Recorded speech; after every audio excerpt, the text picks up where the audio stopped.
All right. Well, I guess the only way to kick it off is to kick it off. Welcome, everybody, to Forge of Lore. Well, we tell stories and take naps because we're here for a long rest. I didn't get the memo. It's all right. First off, are we going to do the intro, or are we not doing an intro? No. I didn't figure It's all you, boo. rest. Yeah, all right. So, I'm going to kick it off with a couple questions, and then we're going to kick it to Emmy for a moment. Players, how's everyone feeling? Like, we just kind of went through some shit. Like, are we okay? Yeah! I mean, unsure. Unsure? I feel great. I feel like we did the thing. We did the thing. We did reach the goal. Yeah, We did reach the some of us did not died, get you know. stalked. We didn't. It's okay. No one died that we know of. No one died died. permanently. Yeah, Personally, I'm like, feeling a little permanent flesh invincible. wound. Yeah, we all made it through the apparently as far as we know, the spell worked. So, As far as we I know know. we went through some stuff to get there, but we made it. You You know, did as the far damn as I thing. know, I just went blind again, so. I will say I do have regrets. It was a wonderful waste of a boon and wish. Oops. That's what we get for trying to be clever. Leave it to me to give you something fucking OP and then be like, oops, I guess it didn't really do much for you That right happens. Yeah, I would that's like to know okay. why the wish spell didn't work. Because he's a god. It worked for a Because second. of my roll.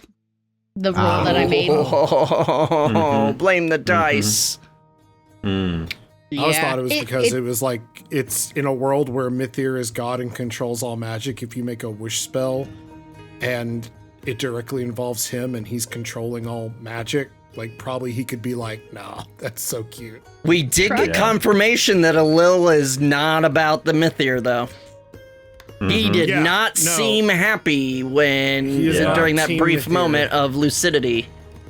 Yeah, bringing that in with that comment that he had made during that, and then Gwen's vision of him when she studied him, as far as that helps, and That was that was the first hint. My theory on that, we might have touched on it before, but all those like helps and voices, I almost feel like they are the past I agree. versions of people who have held Mythir or have held the On. All That screaming have out been- for help. Yeah, I think it's the past peacekeepers. It's like an on in that it's like a recycled soul, and I think they're all screaming. I think it's all the same dude with a fragmented personality over and over and over again after resets. I like that, That, actually. I think we did touch on it once, but speaking of Mythir, or the Peacekeeper, his On is injected into a dead person, correct?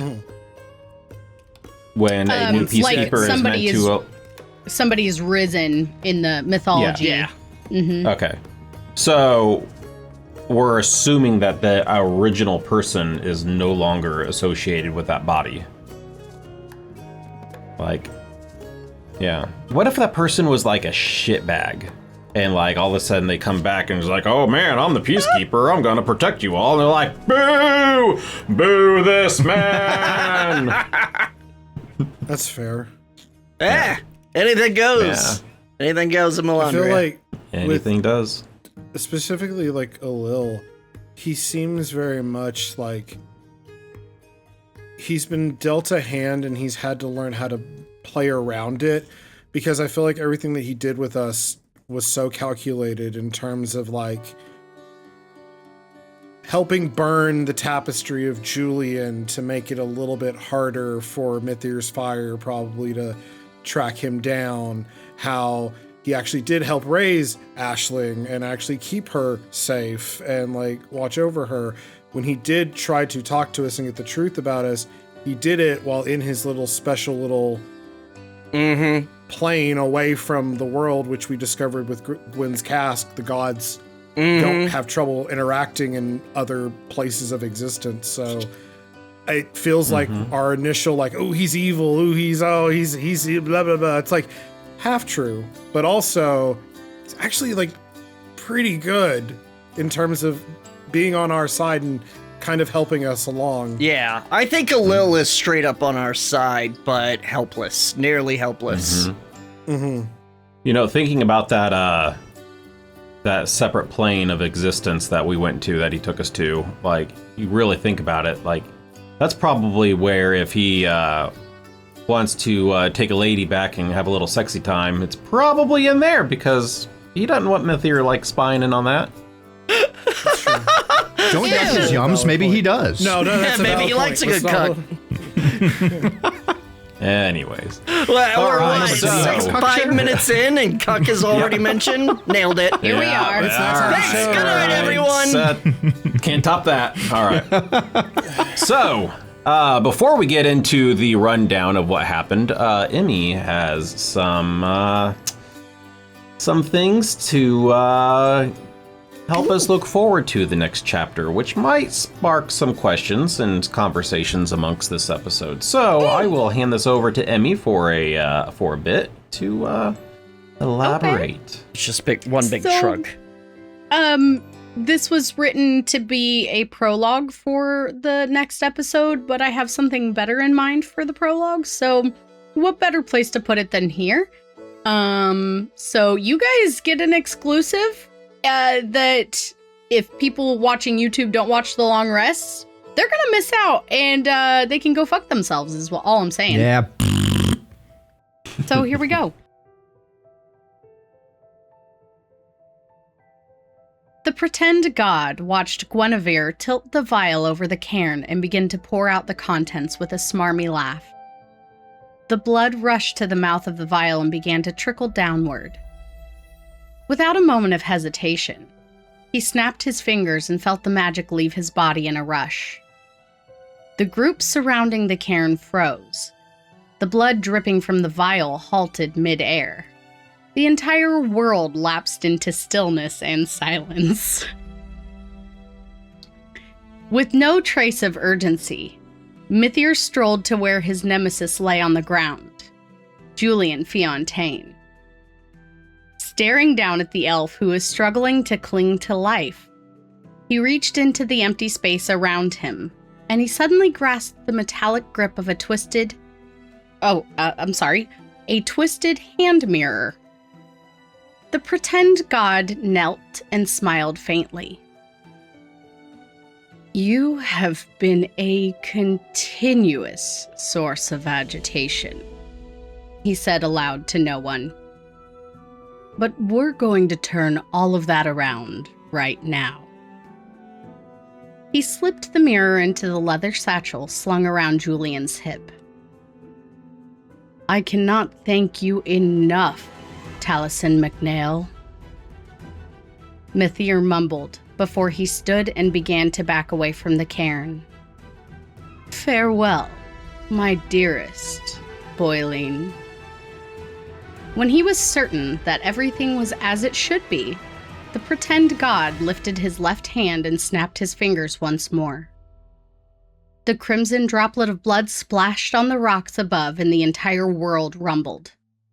Mythir watched as Guinevere, Julian, Bran, Ivor, Willow, and Aisling disappeared in a flash of blinding white and blue light. Alina was cast away from the cairn and driven into the sand by the force of the absolute foundational magic. She lay still, unconscious, but alive. Azoriad's bulky, draconic form had been heaved onto its side, a rumbling groan forcing its way through his lips. 6 birds with 1 cairn! Hell, that ain't bad at all! The pretend god detected the auras of the Tuatha Dé straight away. Angus and Halaron were on his right, Calais and Mahalath on his left. He could sense the chilling presence of Fëanor, just behind his right shoulder, watching studiously. Mythir inclined his head toward the archaic pile of stone and clay with fastidious eyes. They've made the game undeniably interesting this time. It was hard to keep track of their so-called plans, the cheeky little scamps, Mahalath reflected with a touch of awe in his tone. Is it over? Halloran asked impatiently. The corners of Mithir's lips gradually lifted into a smug grin as he began to meander toward the cairn. No, not yet. The echoes of a rasping cough resonated through the air, and most of the gods exchanged looks of bewilderment. Someone had been left behind. Glimmer, no! Okay. Well, Wait, is Julian's body the only one there? Huh? Was it Phelan? no, I don't think it was. I don't think it was Julian left behind. I think you're right. I think you're Phelan. I think it's that's why, Phelan, yeah. She had to do specifically called out that she had to do that. Read the scroll? Yeah. So is Mithir somehow coming along? What did he do with the mirror? That's what Josh, I was what's the thinking. mirror, Josh? What's I the don't mirror? know. I don't What's know. on your person? I'm sorry. Check I your don't know. inventory. Okay, I don't There's have no anything. way we would know Oh, that. man. There's no way we would know that. Nope. No, of course There's no not. reason for him to look for it. There's No. no reason for. No, we're not. You can't metagame. Josh, that you don't one. have like a mirror that has to do with your backstory or anything? I have in no your- mirror, no. Well, now you do. Yeah, do I need to go check? It's a way for him to keep tabs on us. He's gonna watch us through that mirror. I think I'm so. gonna put it down my pants. What do you mean Him he's and coming mirrors. along? Him and mirrors. So when you first started that sequence and the time stop and the blood drop hit the ground, I thought maybe everybody within relation to the cairn was gonna go. So I thought Azoriad was gonna go. I thought Mithir was going. I thought they all were going. And but then when you said he snapped his finger, basically it almost sounded like he kind of took a step back and then we all kind of left. Mm-hmm. All I want to say Interesting. is number one, what the fuck? Because of course he can freeze time and fuck with us, of course. But then also, my mirror's bigger than his. You know, if he could freeze time and do that, why did he even let us? It's almost as if he could have prevented us from going. Yeah. But he Well, he let just he us said thank go. you. Yeah, he literally said you've made the game more interesting. Mahalath said something about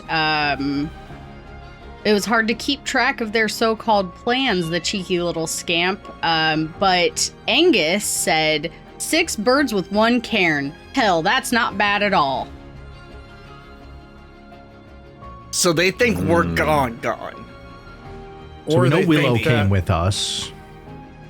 That's That's 5. the question. We don't know who got left behind. It could have been Phelan. It could We have have been no Willow. idea. I don't think it would Well- be Aisling. I don't Well, think. Amy did say, counted out all the ones that left, Mm-hmm. Oh, you did? disappeared. So I did. Do Got you want it me to right. tell I just didn't you write down the Yeah. names. Yes, the list please. here? Yes, please. Let's see. Guinevere, Julian, Bran, Ivor, Willow, and Aisling disappeared in a flash of blinding white and blue light. So Phelan Phelan. and Glimmer I've then left behind. Glimmer was in Ivor's pocket. But Glimmer also took Nope. time to revive Bran. Yep. Oh, that's So- right. That's But- right. So she was left. But if you Or- really want to think about it, I think Glimmer has the ability to plane walk. I Otherwise, also, how did she get to us? what I think happened is, Bran, you were dead. And I She think Glimmer sacrificed may herself. have infused herself with you. So you literally have Glimmer. Fun, just D&D. As long as it's not glitter. I don't like world-building- glitter.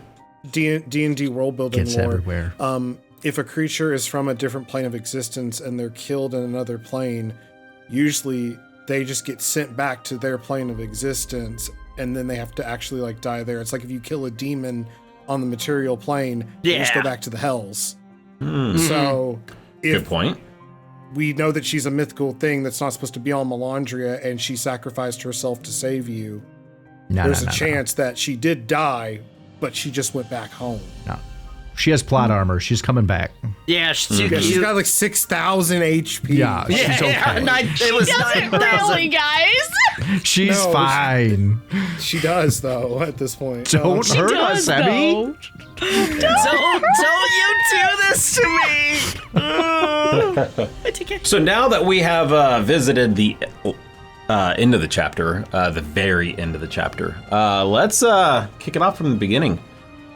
So, in chapter 1, we start off in the shop, the restaurant, after our battle with the Lexodon.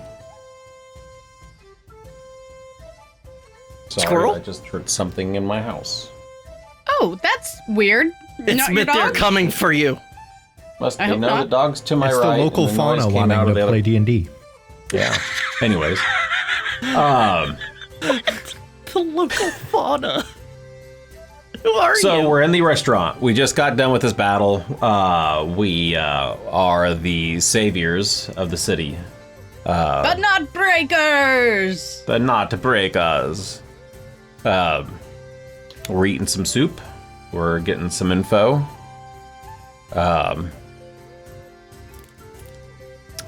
And then we go shopping for some spells and whatnot. Let me try to think here. Gwen, you interrogated the mousy girl. Did you get everything out of her that you wanted, or No. no? I'd like to know, like, her, like, address. Desires. Bar. I was gonna say, like, her Single. Is her she single? Is her she- star is she sign. open? If she likes long walks on the beach. Those type of things definitely did not get out of the interrogation that I would have Shame. appreciated. But we let her go. We did. Regardless, She wasn't in that fight. So- We did not see her with the group again with The second with time Arden around? again. True. So, Yeah, the second. She didn't fight, want to get nope. punched again. Yeah. maybe she is still there in Port Eckney now, working at that restaurant, serving Waiting soup. for Gwen. Yep. Sean Just McCoy was her slowly name. collecting my harem. Sean McCoy. John McCoy. We get into the. We do some shopping. We get those shiny rocks. The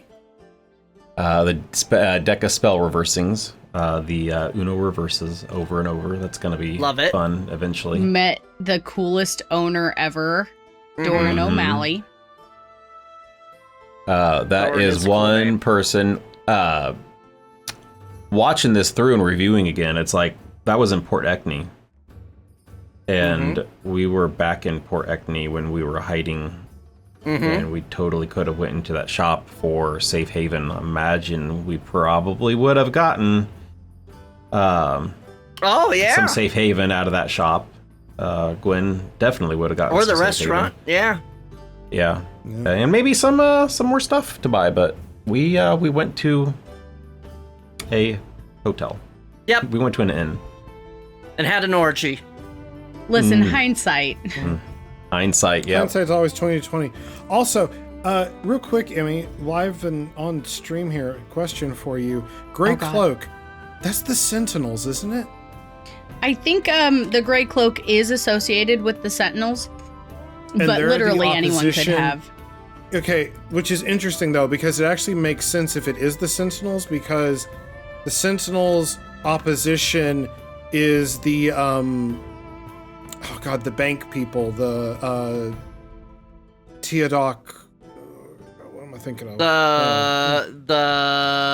The Concord of Affluence? Yeah, that. Yes, the confluence. Yeah, they're the opposing thing to The the Sentinels. the Sentinels are mostly spycraft kind of people. Mm-hmm. They deal in information, but they also do kind of darker stuff like assassinations and shit. But their trade is information for sure.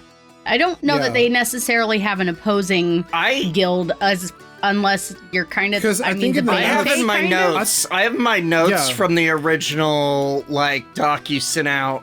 The Concord of Affluence is at war with the Sentinels almost constantly. Oh, they always seem to have an Yes. upper hand. They with have money. a lot of infighting And the Concord for of sure. Affluence actually has the money, so if there was a group that was maybe kind of on our side, but on the opposite of the people that could potentially afford a 10,000 platinum bounty, I thought that was kind of an interesting, maybe we Ooh. have been kind of watched by the opposing side. If they're trying to kill us, maybe they see us as a benefit, so it's the enemy of my enemy is a friend type deal. Mm-hmm. So that I was like- my theory about the Gray Cloak. That's interesting. We don't know who that was. I love that. Mm-hmm. It could See, be. I had thought of, I'd thought of with when you were interrogating the mouse girl, it would come up with the bounty that was on us, and it was pretty well talked about that platinum cost on a bounty is unheard of. Ridiculous. It's Yeah, no, ridiculous. My theory, revisiting that, seems like it was Mythier just flushing us out. Yeah.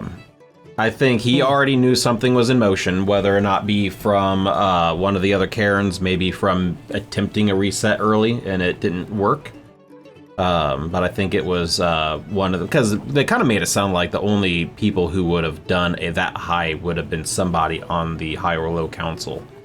But even then, with the expectation that that's never going to get claimed. Mm-hmm. We also don't know how long I he like was that. watching us. He could have been invisible at the Karen from the moment that we showed up in episode 1, just being like, who the hell are these Yeah. poking? So we don't really even know how long he's had his eye on us. I would say Well, actually, the moment we who's one killed that you the said, Elefeist, I think that would probably be when he knew about us, as a group. For certain, at least. What about the prologue? Which one did you say was Trixie and it was hard to keep up with their movements? Halloran said that, right? Oh, Mahalath said Mahalath. that Mahalath. they're tricky and your little scamps. So it seemed like maybe Mahalath had their eyes on us. Maybe they were the ones actually trying to pinpoint us and kind of report to Mythier. That's their job, is to kind He's the trickster god, so yeah. So it makes sense. We're tricking him, yeah. Halloran's all idiot. about the memories. turning tricks. That's the not Grania. Whoa. Halloran's the traveler. Yeah. I think we're still tricking them because we're obviously not down for the count. Yeah, I don't know the- what they Not think yet. happened. The prologue almost seems like they wanted this to happen. Yeah. Yeah, which I But hate. I hate why? that. Yeah, I hate that too. Yeah, I really Step of the hate cog. that. Yeah. Just when we thought we were getting ahead, we might actually have gotten a fuck you on these fuckers. It's Yeah. I don't know. You- Both could be Just true. kidding. We got You our had- way and they got their way as well. But you were fighting Mythier, and the second y'all disappeared, the gods showed up are we done now? Are we good? Yeah. If like he wanted it to was a stop play. you, Yeah, I mean, Ooh. he definitely Well, didn't- tried to stop us. So. Well, Did he? kinda. Yeah. Well, in your prologue, didn't Azoriad have something to say? no, Azoriad was He was just- unconscious. Okay, just there. I see how that can be confusing the way that I wrote it. I didn't announce that it was Angus who spoke after I described Azoriad. He said 6 birds with 1 cairn. Hell, that's not bad Okay. at all. Josh, you say that he tried to stop us, but I think maybe he tried to stop us in the same way that we tried to kill you. Yeah, you're right. Because if if he really wanted to stop us, he would have stopped the He would have rituals done from something occurring. during the time stop. Now, All you of can't the harm gods- during They were time just stop, but you could move spinning them around. around. The gods could have just shown up if at any moment and Yeah. just started fucking with us and Yeah. fighting us. He's Started the fucking. only one that showed up. Now, they can't get corporeal without their Spinning bodies. the energy. But you Or- no, it's they have to get like their corporeal forms. They have to get permission avatars. for the first time when they first do it. But you don't know who their avatars are. Yeah. I'm guessing it's Ashley. Ooh. She left with us. So. Yeah. One thing that I glossed over, but the start of this episode was the first time the new intro was played. Yeah. We were all losing our shit when that hit. I need to in the make that a background. clip. We still don't know what the deal with the new intro is. Not only is it like all soft and stuff, but there's a wind up ticking. Like a music box. So okay, if we want to theorize about that, it could be a music box, but to me it could also resemble a winding up like a grandfather clock, as in time is ticking. Like Yeah, we're maybe. going to run out of time if we don't continue what we're doing. Yeah, I think so. But that new intro is a banger. I mean, Oh, Yep. it thank just you. hits. Thank you.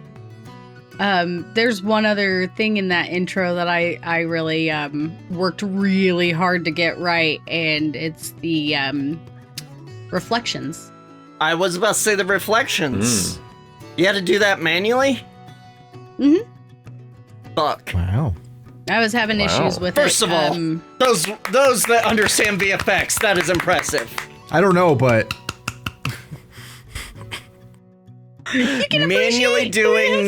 Manually doing reflections ain't easy, folks. oh, initially it was manually, and then I finally did sort it, and Okay. I redid the entire intro Okay. in like But 2 still. days. But I still. spent like 3 months on that fucker, and then redid it all. Then what happened, Tyler? We do some shopping. We get a couple things identified. Ivor peas in a mug.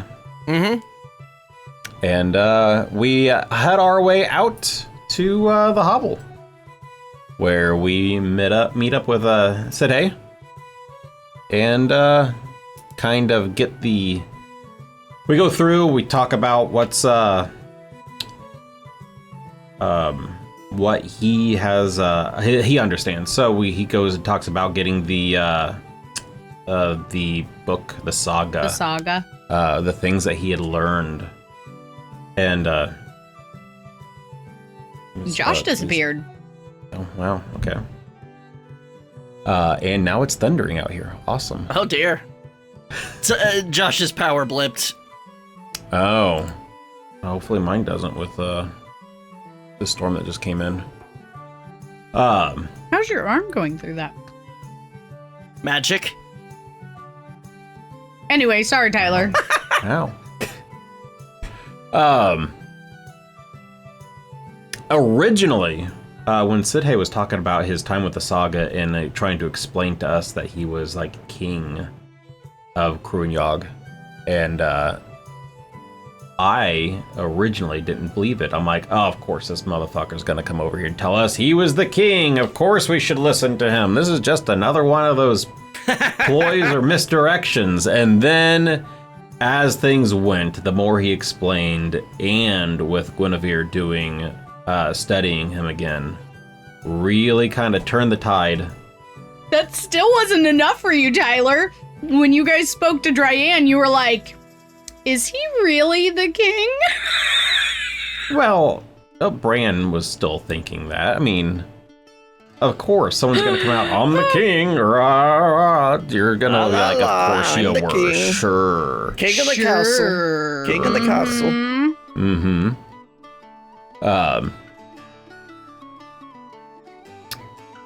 the hovel, specifically the building, first off, that map was fantastic.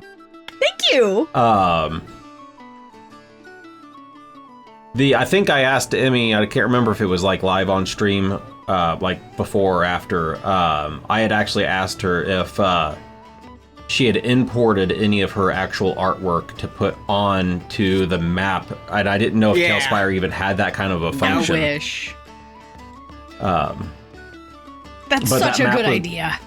Yeah, that map was great. Getting down in there. Actually, the location, the premise of the hovel itself is ingenious. I love it. So we get to the hovel, we talk about the saga. Gwen studies said hey again, and then we get into some dinner and some shenanigans a little bit, and then we turn in for the night, where Bran gets a visit and immediately mouths off to Mythir for no reason. I can't imagine why Bran would say any of that. And that took us to kind of a timeout situation. Oopsies! We woke up the next morning and just started falling on the spot. And then was taken to our individual headphone off situations where we were one-on-one with a god or gods and Mythir, trying to figure out where our intentions align. I think it all went pretty smooth up until the end, while we were all still together in that room, and I think we were about to get out of there, and I'm pretty sure Ivor opened his mouth and was like, nah, we're not going to follow you. We're not going to do what you want. Wait, what? Wait, but what? We, well, I thought we almost had like a plan in motion. But, oh, that's right. Julian wasn't back with us. His mask was keeping him away. Mm-hmm. And Ivor did say no. Originally. To the gods. Originally. Yeah. But then Gwen kind of talked him into going along with it because she was like, thank God for that insight check. Wink, wink, nudge, nudge. And Ivor was like, oh. Yeah, thank God Ivor aced that insight, because holy shit.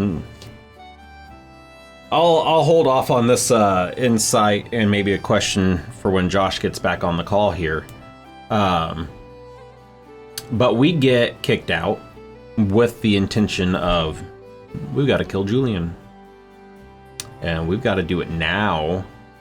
Otherwise, our families, everyone's in threat. You know, and that's kind of... I don't want to necessarily say that Mythir sounds like a broken record when he comes down to threatening our families, but it seems like that is also the largest and imminent threat that any of us would actually care about. He sure does never actually threaten us. Threatens our people persons. around us.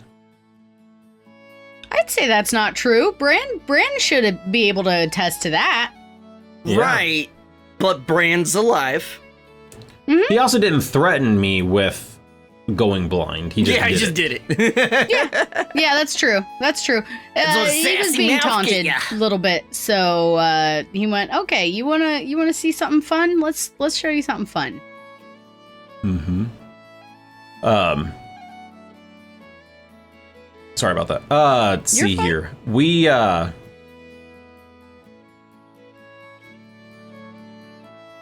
We go about trying to kill Julian before we get pulled into the cask. No.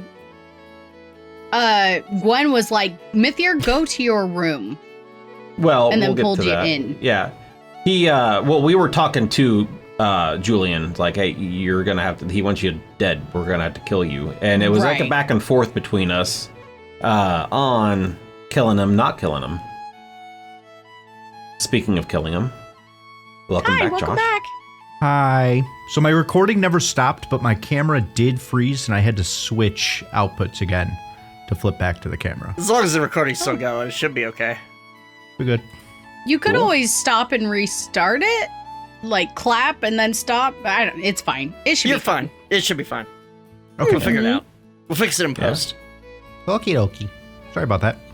You're good. So after we were telling Julian that, hey, you're going to die, we're trying to figure out what we're really going to do, and Gwen comes out and says, Mythir, go to your room. Ray, what was the inspiration for that? And did you have any other bigger plans for that phrase once we actually bleeped back into motion, which was like an episode or two later? I think it's such a layered line because I feel like Gwen is only 50 years old, but based off of everything we've learned in this campaign, just feels like there's like a little bit more there, a little bit more of like this experience and this like other like self that's like, again, just kind of pushing forward. And so with that, and knowing that things have always been different for her and the struggles that she's grown up with, she saw this guy, this sad, pathetic little dude just having a temper tantrum in front of her. Hi, it's me. Being all like, ooh, you need to kill Julian to make me happy, and you need to all promise not to piss me off because I'm in charge. And it just came across, like, I think Gwen in this moment felt like the only way to talk to someone like this is to honestly treat them like the idiot and the entitled brat that they are. Don't give them the reaction that they want, because what they want is for you to be all like, oh, you're right, I'm sorry, I really have messed up and I feel bad about that. Or they want you to, like, you know, do the opposite and, you know, goad them and be like, well, you know, screw you, and then they can strike you down and hurt you. It's a whole thing. So by being that kind of just, you know, like, bro, Dummy mommy? Go to your room. Get the fuck out of here, you perpetuate little man-child. Go sit in the fucking corner while the adults actually, you know, get it on. You know, basically go to the cuck chair, go to your room, do whatever the fuck you need to do to get your emotions in check, while the rest of us are actually looking to solve the problem. So it was, I think, a mixture of all of that was just kind of like this drive to be like, okay, dude, shut the fuck up. Mm-hmm. Dummy mommy. Nice. Josh, Yes. we had talked about, while you were gone, about when Mythir pulled us all individually away. Mm-hmm. Julian was more or less protected from Mythir by his mask. I was. That was a very interesting experience. Something I was reviewing and thinking about. There were 9 cairns spoken about. Mm-hmm. But there are only 8 gods. And we were at one point discussing maybe who was the 9th god. What other type of person do you think would be able to keep Mythir out of your mind other than maybe a captured, cast out god in a mask that is now associated with your brain? Yeah. I love that Tyler has turned a theory into a question. Mm-hmm. I mean, I've kind of had that theory as well, because, like, who else would be in my mask and know, like, everything that's going on and has had the power to influence events for, like, eons at this point, centuries.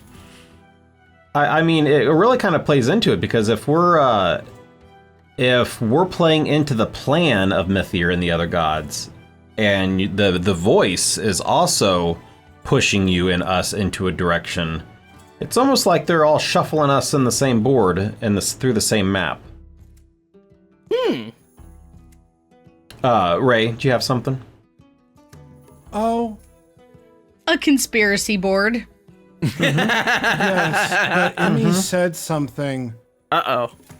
that just like literally 5 minutes ago that I've been digging into like mad. And I think I found something. can or cannot confirm. This is a live theory here for all of you.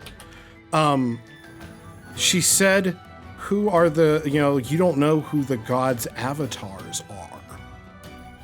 And I'd never thought of that before. And I'm like, okay, so if we're looking at the gods minus Dryan, because she ain't a part of this shit, there's 1, 2, 3, 4, 5, 6, 7, 8 gods total, right? If you look at all the members of the High Council, minus Alil and minus Alina, you have your other gods lines up almost perfectly. You are missing though, every single High Council seat has 2 members of the High Council, except for one district that only has 1. Oh. Makes you wonder if Julian might have been a High Council member at one point. You have and 2 people in Avatar. Kalashta City. You have 2 people in Kalashta City, Iona and... actually, you have 1 person in Kalashta City, which is Iona. You've got the sisters in Aldonia, which is Bryony and Chandra. That totally would match for Calais and Holoron, since they're the 2 nature girls. By the way, if we're just going off of this theory, there is Nasine and Helena. Where is Helena? Helena is... She's a representative of the Chimera Hyperion. Of the Chimera Hyperion. So yeah, if you exclude her and if you're going just off of region and stuff like that, again, the kind of the way that he structured the High Council, or at least how society at behest of the Peacekeeper, so this is all Peacekeeper aligned. It just so happens that there's certain people in certain positions on the High Council that match with the number of gods that we're looking at, kind of the different spheres that they work in, like the Concord of Affluence and the Technocrats, and it all lines up. So tinfoil hat theory. So I was thinking if Julian was the avatar for the voice as a god, but the Boileen were visitors to Melantria. So I don't necessarily know how that plays into that field, but it would, in my head, make sense for the memory loss.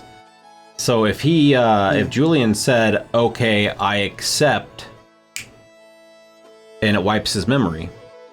Kind of like how when the Peacekeeper was risen and the On was given unto him, that Peacekeeper probably doesn't remember his past as who he used to be. Alil does seem to have gaps in his memory. Yeah. When you asked him in the last episode what brought you here, he was like, I don't really remember. I assumed, I've been assuming that his memory gaps are when Mythier takes over. Mythier has the wheel. It's kind of a Hulk situation.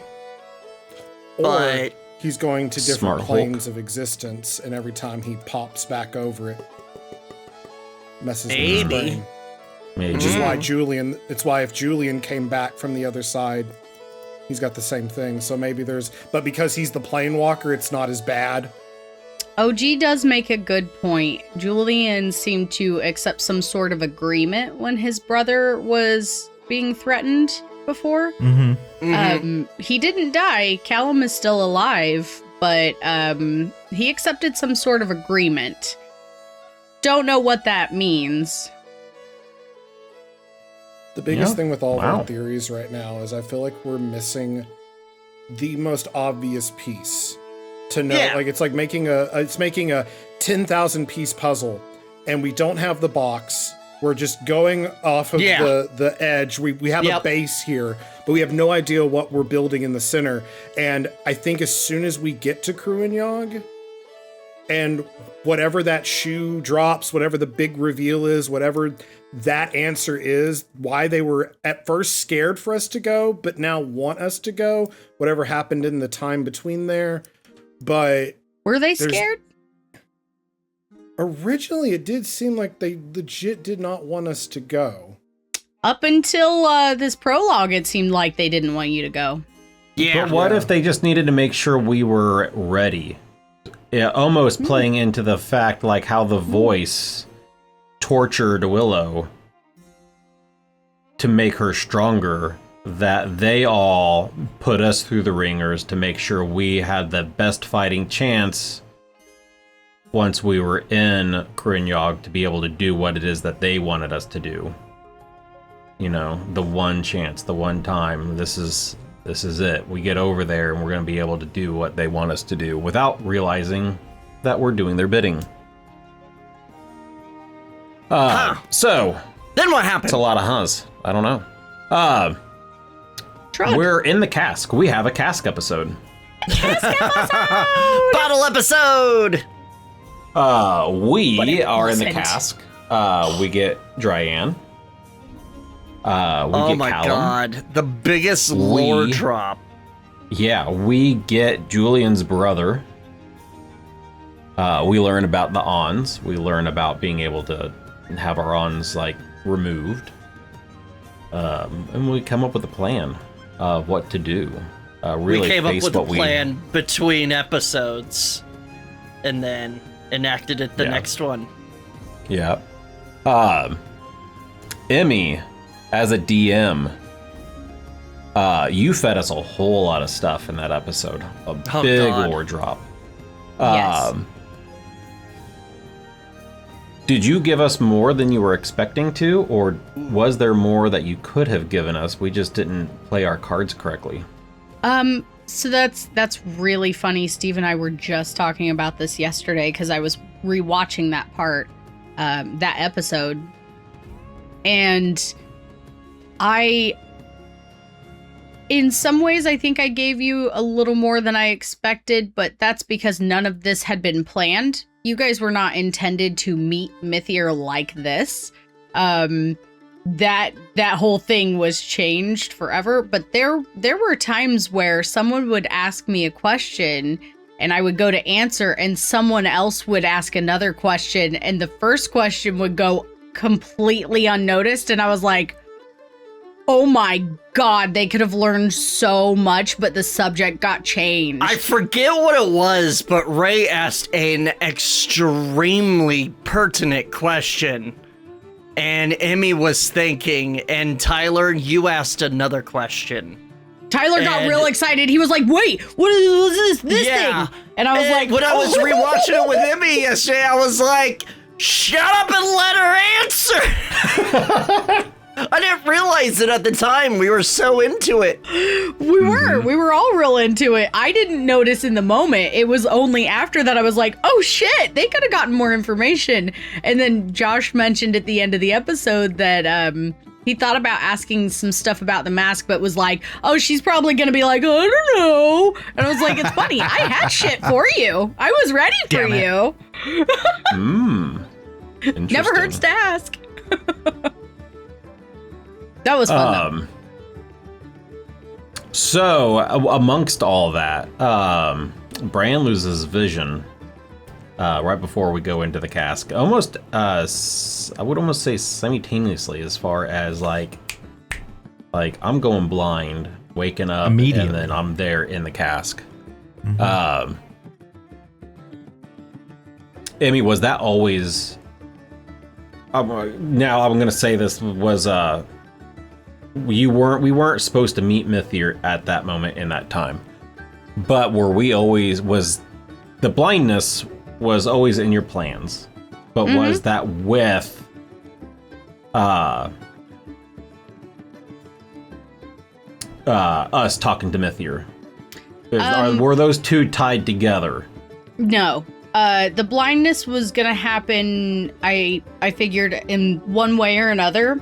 I hadn't worked out exactly how it was going to happen until Bran taunted, I'm gonna say, Mythier. And then when the party was like, oh no, we're gonna kill Julian, and I was like, yeah, he's not buying that shit, and you guys aren't doing anything, because poor Ray was waiting for confirmation about, it all came down to a miscommunication, confirmation about being able to bring everybody into the cask with them, And I had said, Ray, I'm going to send you a message, but somebody else spoke at the same time that I did. So in the episode, it sounds like I said, Bran, I'm going to send you a message. So Tyler was waiting for a message. Ray never looked. And the whole time it could have been avoided. I felt so bad, but no, that was not planned. Yeah, that was not totally planned. saved Bran's eyes. I could have ripped him out. I didn't know. I was waiting till I knew if the unconscious people were going to come with us, if the souls. I had no clue. And I was just trying to buy time and buy time and buy time. And then Julian was like, yeah, Mythier, why don't you fucking kill me yourself? Yeah. And he was like, okay. Eat my ass, Mythier. Okay. You want to be cute? I'll be cute, bitch. It is that kind of show. Eat my ass, Mythier. I will say that was 100% nothing that I was expecting to be on my radar to be going through. I wouldn't say it's a challenge, but it's the challenge, if there is any, is to use that to my advantage during the actual play, as far as, okay, how would Bran take this situation? He can't see, but he can see these magical things. How am I navigating? How am I going to, like in battles, how am I going to target certain enemies? If they got nothing magical on them, I'm not, nothing's going on there. So, yeah, I took something from you only to give you something a little bit better. Because honestly, you have detect magic pretty much permanently. Yeah. And, but it was given to you by Grania during that episode. She was like, he wants to take away, then I'm going to give. And if you'll notice in this prologue, she did not appear. Ooh, she's had it. Yeah, actually, I had a... was titled that intro where I talked to you, Tyler, as the gods when Mythier was with the others. That was titled Grania's Sacrifice. Ooh, she had to use some of their juju. So I wonder if Grania's with me in the way that the voice is with Julian. I actually had a question. Theories. Tyler, how did you feel about the whole blindness and thing? Like, you as a player, or like, And terrified. Do you feel screwed like over, or what? No. As a player and going through this, granted, I came in the first campaign late in the campaign and stuff. Is my mentality of this is, I'm a player in Emmy's world. If Emmy wants to cut my arm off, Emmy's cutting my arm off. I'm just gonna have to deal with it. So that's where I'm trying to lean in on. All right, let's try to flex a little bit of these creative juices, and how would I really be in this situation? And I think Emmy had asked me individually, like, hey, I want to make sure that you don't feel like I'm taking your like player agency away or anything like that. And no, it's That's the last thing I want any of you to feel, is being okay, well, I don't have any control in this situation. Yeah. It will end up only just getting better, in my opinion. I have a question for Bran. Have you considered the sort of juxtaposition between Bran losing his sight and the fact that he practices with shadow magic? Ooh. That actually had crossed my mind when it all happened, with the shadow magic and being able to see through the basically the smoke and whatnot. Really gave me the idea of like almost true sight in the manner of being able to always see, but everything's always dark, but it also means everyone can always see me. So I got to be cognizant that I'm not necessarily always shadowed. One of the things as far as like battle strategy that I've got is, if there are people around that aren't magical or have nothing magical on them, that if I cast like the shadow on me, and they come within that realm of whether or not that void of magic, I would be able to see them be on that plane and use that to my advantage of being able to attack. That's a great question. We where haven't the darkness experienced isn't. that yet. Yeah.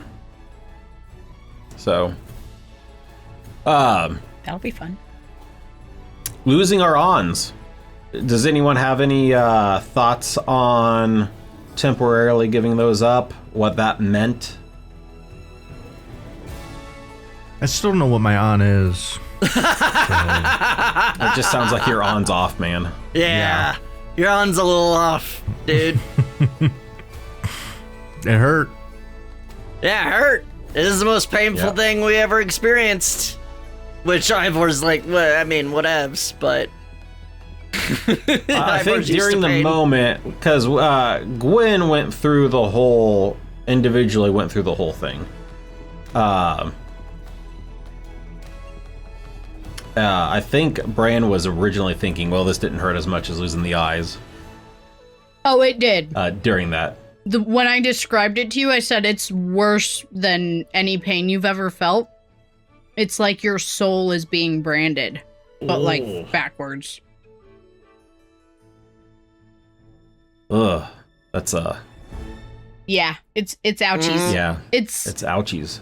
from what you guys understand so far. To answer OG there, the on is essentially like the seasoning to your soul. It's not. It doesn't make you who you are. It enhances who you are. It's the mesquite seasoning sprinkled across our delicious soul.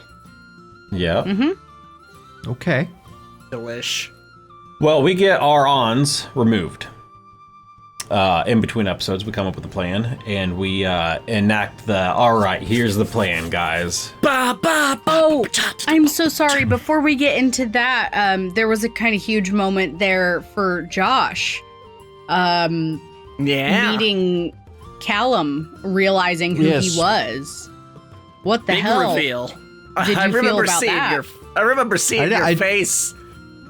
I know, but like also like I was like, oh shit. I was like, so like in that split second, I was like, should I react like super happy to see him? Well, wait a minute, no, because Julian doesn't even like really remember him. Yeah. Right?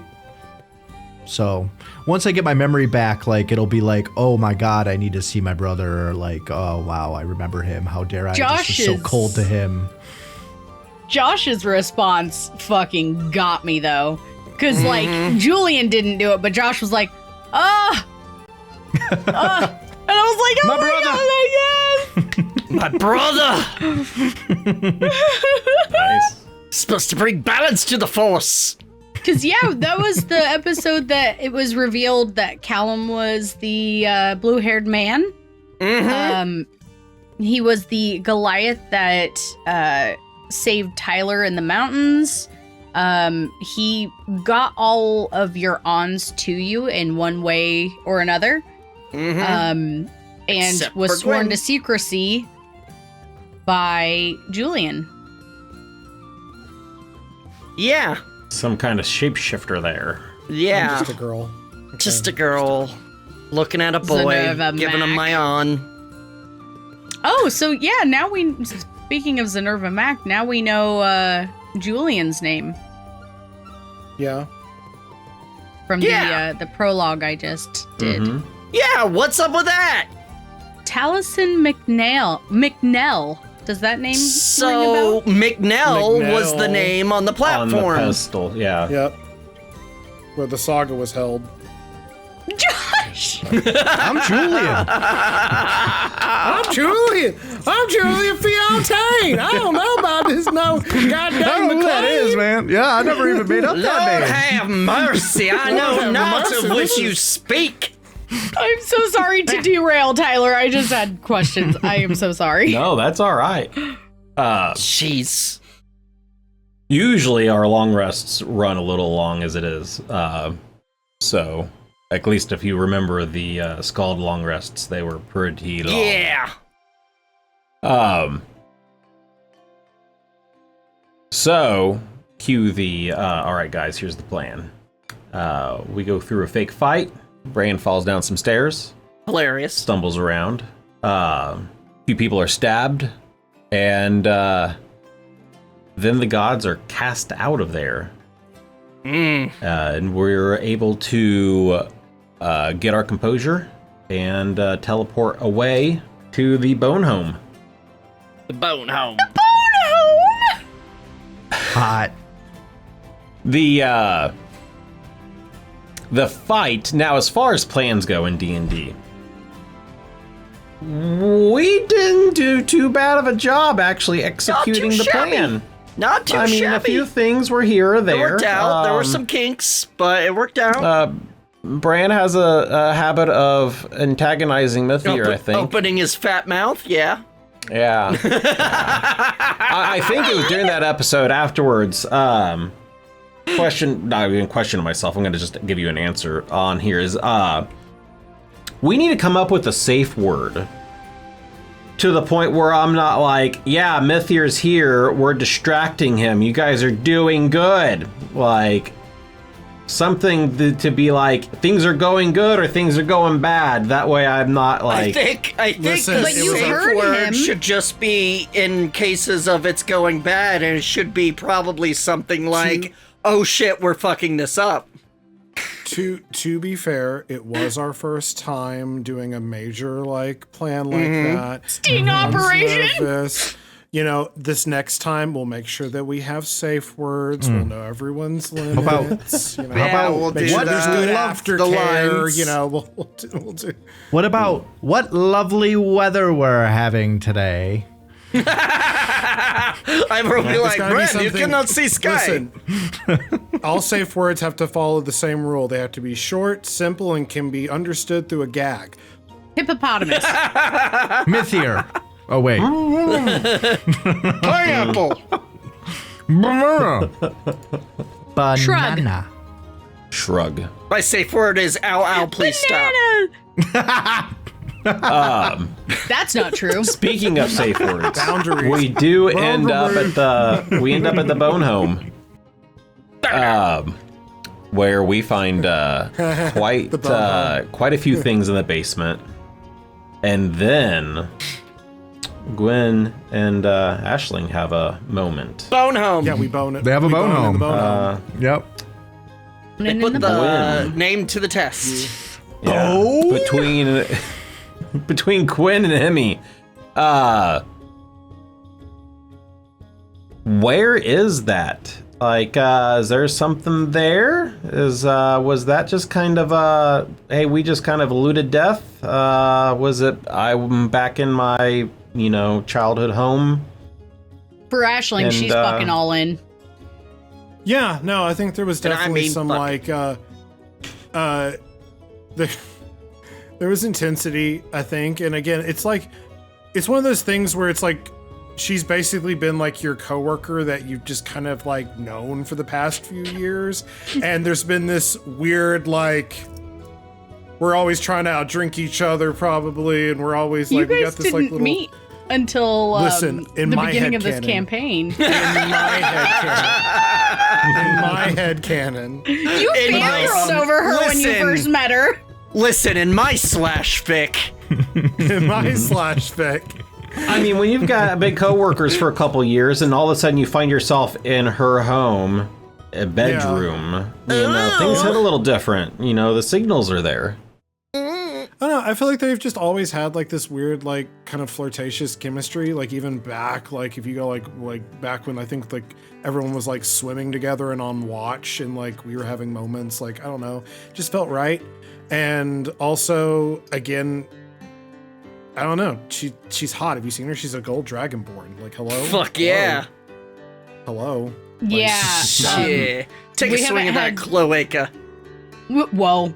We haven't had a chance to really get into it in the show yet, and I don't know if it's an avenue we'll ever get a chance to explore, but Aisling has never been romantically involved with anyone. And Gwen's I volunteer as Ooh. tribute.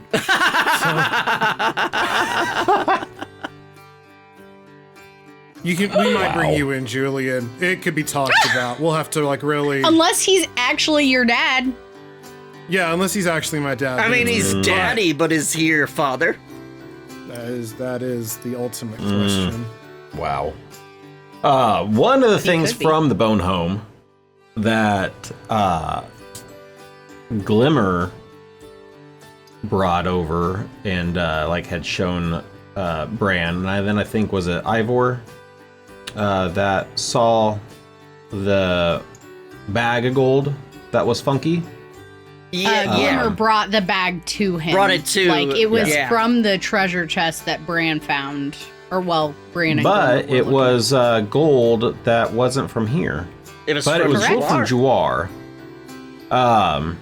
And that's right there is where I got myself mixed up. That it was gold from Juar, but it wasn't gold from Cruinwag. I Right. was Yeah. just thinking today, it's like, all right, we're on to Cruinwag, where our gold is Melandrian currency. It might Yeah. not Oh, even fuck, be we're broke.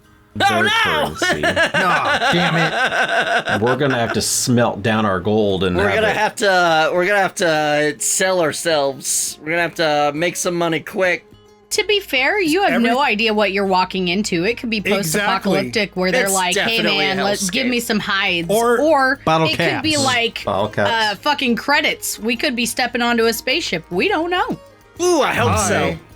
Have been wanting for a good moment to grill Emmy on this, and this is the best time because again we're all doing conjecture here. Emmy, Oh God. did you just TPK the party on this last episode? What do you mean?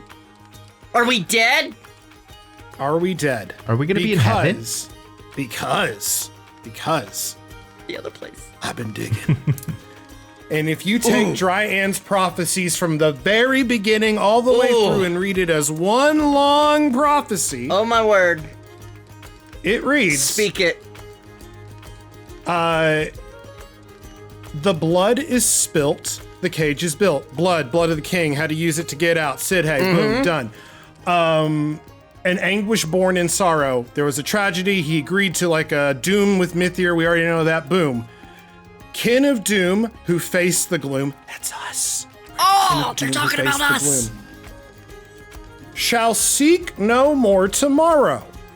Now, if we look at that sentence immediately, which we never did, we just kind of glanced over it. Shall seek no more tomorrow. Oh, we'll figure that out. What happens when you don't have a tomorrow? You're dead. You have it today. Shall seek no more tomorrow.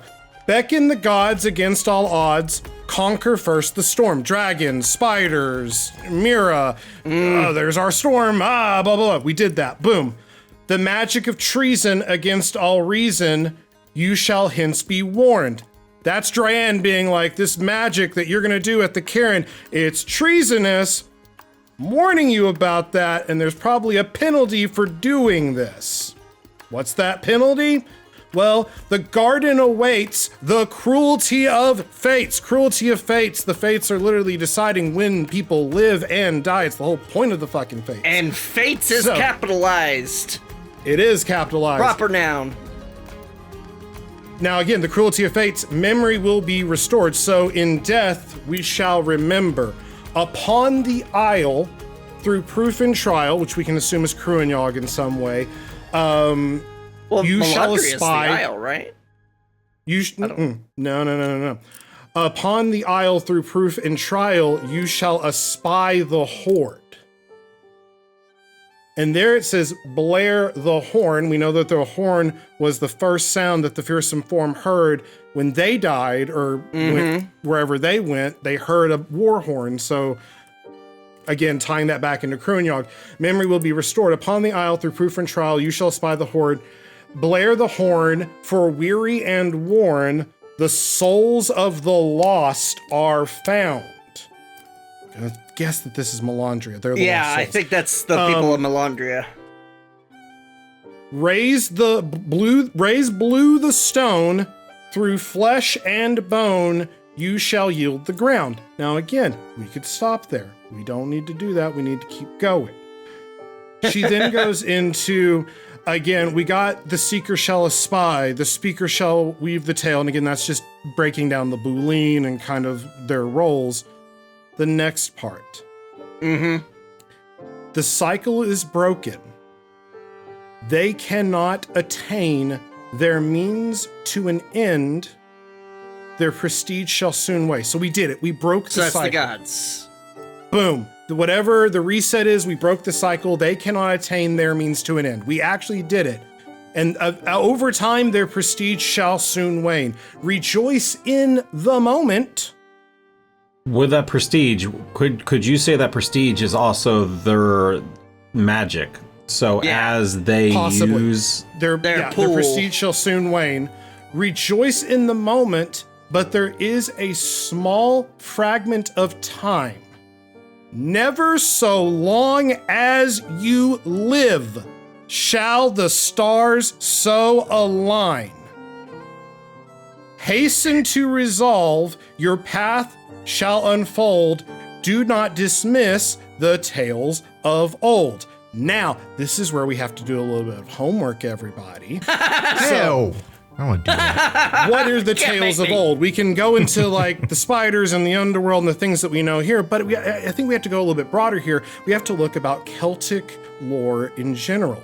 Because if you go into Celtic lore, the Celtic lore actually does have an afterlife. Well, it's kind of an afterlife. It's a little bit of a question. It's called the Otherworld. And it is a realm that is a sidestep of ours.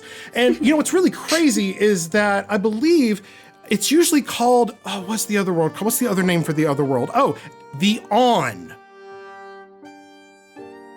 ANNWN. That is the actual called. I don't know if that's a. It's don't know if it's that's a parallel, pronounced but differently. Either way. And how the other world, again, it is known as many different things. Sometimes it's an island. Sometimes, it's just a space to hold souls. Usually the only way to get there is through burial mounds. Karen's.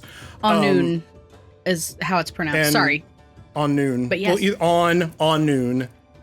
Again, it's there. Words have High on noon. Words have meaning. Also, usually these burial mounds that people would have to go through to get to the other plane, do you know what those were called? Sidhay.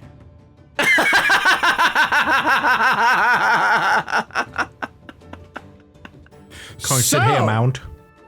That's what a cairn or a burial mound in like Old Welsh and Celtic is called, is a Sidhay. So to get to Son the of a other bitch. side of the other world, we have to use Sidhay. We have to go through Sidhay to get to the other world. So if we're espying all the tales of old and we have to get to the other world, and thanks to Emmy's prologue that we just got here, where they said 6 and 1, if that is die, like we died, and they think that we're good, we're gone, we're out of here, maybe that's it. Maybe we're going to the other world, baby. We're going to heaven. And what's really cool about the other world is that people that are in there are many tales of heroes going to the other world, but they spend what feels like days there, and when they come back, they discover that centuries have passed, Julian. And what's even going to be even crazier, depending on the days and the times and when we get there, the Fearsome Four, based on the schedule and the timeline that we've been there, they've only been there for about 2.5, 3 weeks at this point.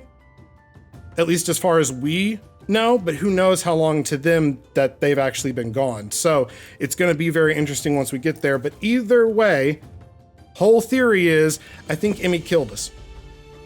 I think we are dead. I think that we all died, and that is how we're going to That's start the only- chapter 4. That's the only way saw- to get out of Melandria.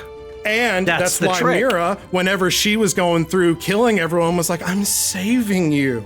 Obvious, I need to kill you. Death is the release. I I'm have a saving theory. you. I have a theory that Mira and her army are good guys.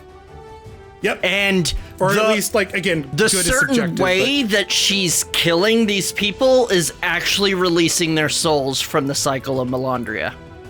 but, yeah, something like that. And I think if we had done what we did without ons, we would be having a different story. But because we do have our ons active as we do this, that's going to affect us as we get to the other side. So either way, if we're spying the tales of old, if we look at the prophecy where it's literally like, as long as you live, the stars can kind of align to what needs to happen. So we kind of need them to think that they won by you going and dying. In response, I will say I have not asked you for new character sheets yet. Yes. Yeah. Well, just because we're dead, you know. Yeah. No. I mean. Yeah. Proceed I into died the twice. afterlife I've got as it prepared. ourselves. Okay. Well, now that we have that rattling in our brains, thank you, Ray. That was fantastic. Listen, I have been waiting for someone to look I got into lost about Celtic halfway lore. through. I've been sitting done on a little. that and just kind of getting a little bit of trying to like understand like where we're at, what we're basing off of, and With these lovely revelations, Ray, I'm gonna reassert one more thing. I've said it multiple times. I'm gonna say it again, and then I'll shut up about it. Names mean everything to me. Mm-hmm. This is why she doesn't like it when we mispronounce it or make fun of it, like the boiling pot, so on. Why do I even write for you? Yeah. The boy See, that now leaves. for me, I just have a hard time pronouncing things, so I might just get it wrong, and then I just run with it. So, with that, guys, we are going to take a break, a little bio break here, and run some ads. Even though it looks like we might have went through an ad break already, but we will be back with you guys, answer some more questions, try to quickly get through the rest of the episodes. Might be a little speed runny here, but we got a lot of questions. Okay, so let's get right back into this, because there was a question from earlier that I glossed over. Is Ivor, how many pies can you eat in one sitting? Ivor can have, depends on size of pie and, what kind of pie, but, on average, Ivor would say maybe 3.5. Ivor is a big boy, needs lots of calories. That's a surprisingly low number. yeah, I was actually Just in one sitting. Just in one, we're talking like an hour, Nice. And then Ivor burp and eat more. Yeah, and then eat more, make some room. Yes. So, we're going to speed run the rest of the episodes real quick, just to get us caught up and get some questions laid in there. Making sure that this is...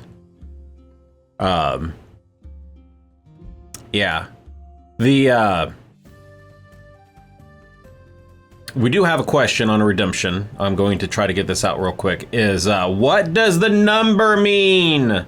Good question. That's a That great comes from question. OG, I think. No, that's Viv. Oh, Viv. That's Viv. Yeah. That's a Where'd that great go? question. Yeah, Viv. Good question. Let me know Viv. when you find out.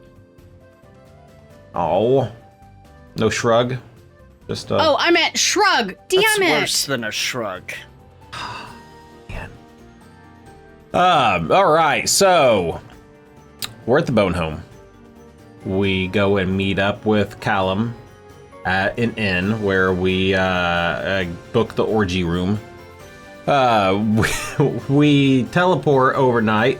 Bran drinks the first time that night after getting word from his clan that people are disappointed in him. We talk about where we need to go, and we have some options of where we can teleport to. We end up teleporting back to the mead hall, where Gwen runs into dear old daddy, Uncle Daddy, and has a good heartfelt conversation. We go sent on our way with the warning that the Lexodon was after him, looking for us. we go on our way looking for the desert, and the Lexodon finds us. I'm having a huge brain fart on what his name is. Arden. You're muted. Arden. That's right. Oh, oops. Sorry. Yeah, Arden. Arden. We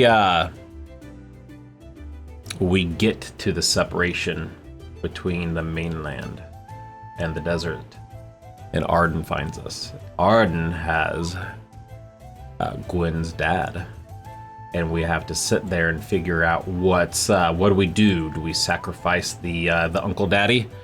Do we fight? Do we run? What are our options? And we have a great moment of the Rock of Wanting.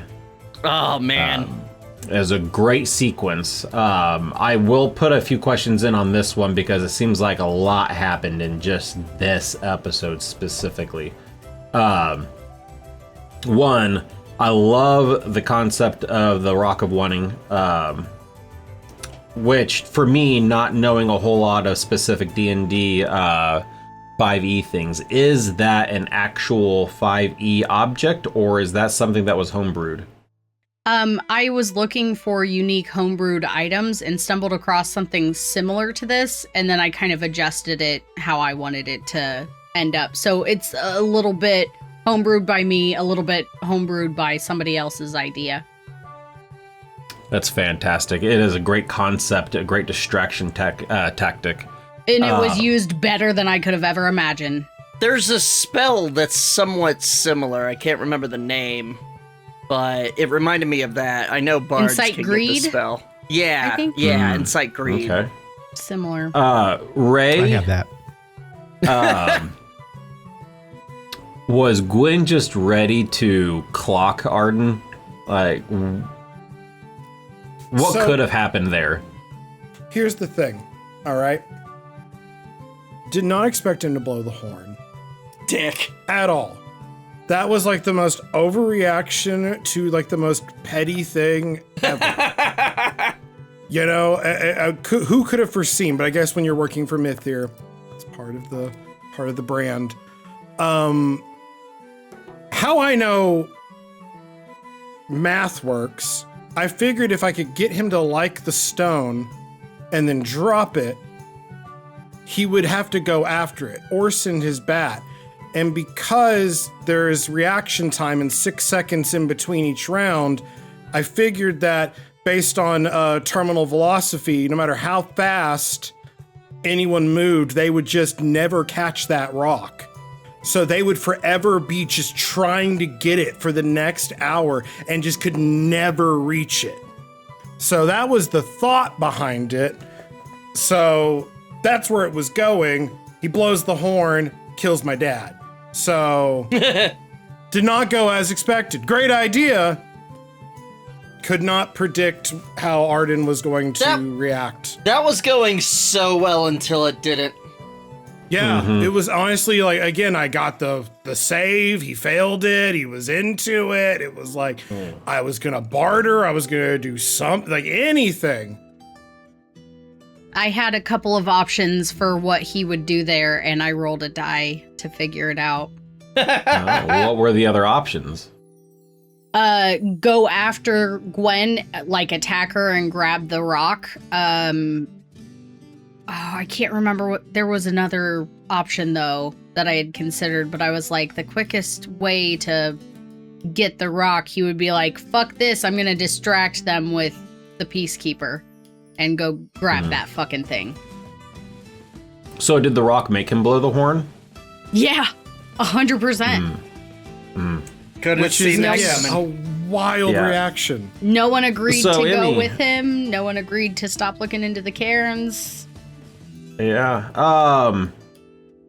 Was the Peacekeeper on his way to that spot?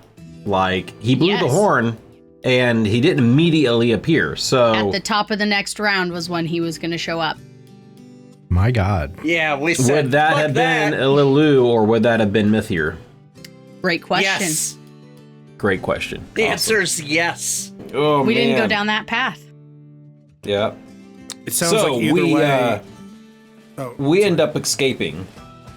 and we go to these Treadfall ruins, which, come to find out, Julian had some history there, and pretty much is what made it ruins.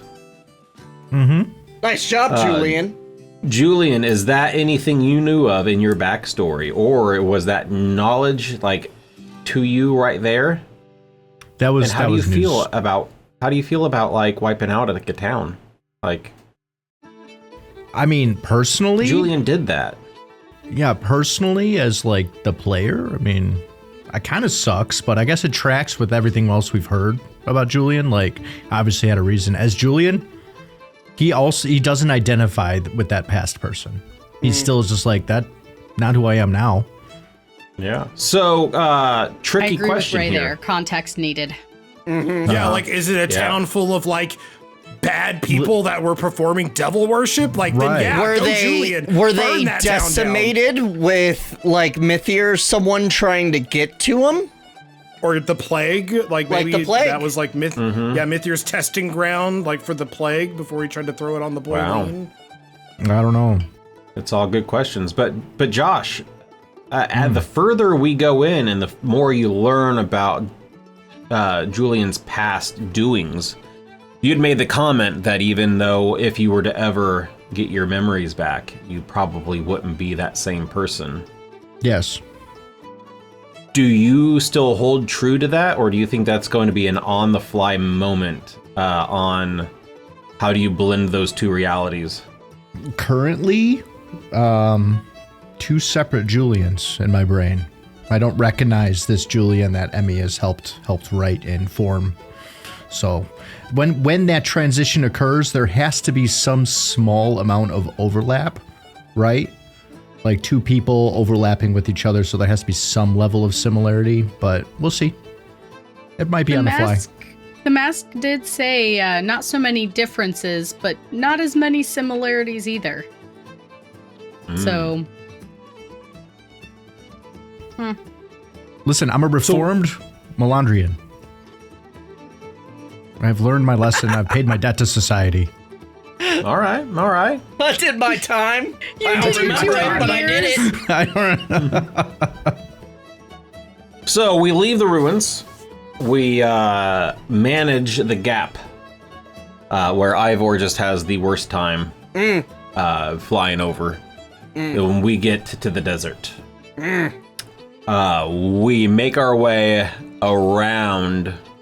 I imagine, if I remember right, we went around like the long way around the cairn on our way through to. no, it was you made a straight line to the clan, but the cairn, if you had just kind of veered off.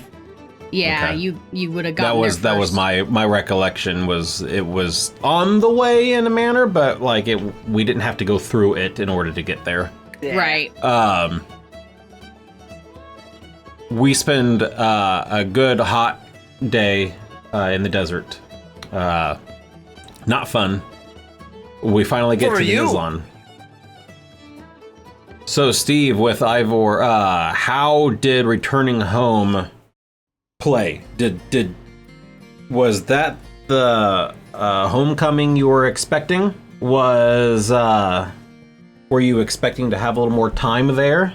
Ivor didn't know what to expect, and I guess I didn't either, considering the terms on which he left, being quasi-exiled. Like, he wasn't like, they're like, you need to leave. He's like, I think they want me to leave, so I should leave and go find answers. Like, it just seemed like the right thing to do. So he wasn't sure how he would be received, but he figured all else fails, their family, Ivor's their family. And, you know, it's like when you get that, like, you know, you have that brother or something that like goes off, I'm gonna go do my own thing, and goes off, and you're like, well, fine, fuck you. And then like years later he shows up and you're like, okay, let's see what this is, you know, that kind of thing. Oh, what up, fishy? And he was definitely surprised. I was also surprised that Boria had taken over as chief. Kind of makes sense. I'm curious what happened with Chairlock.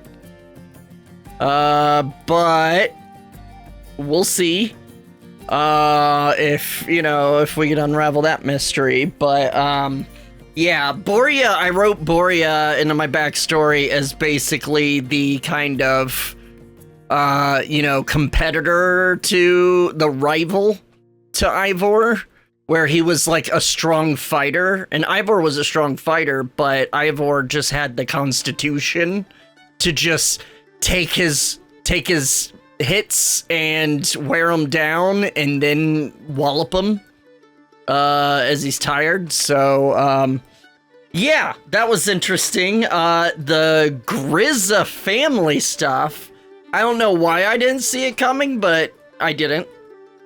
I think I'm the one that decided she was a Luxodon. But I had no intention for any blood relatives of Ivor to still be alive. His parents died when he was young.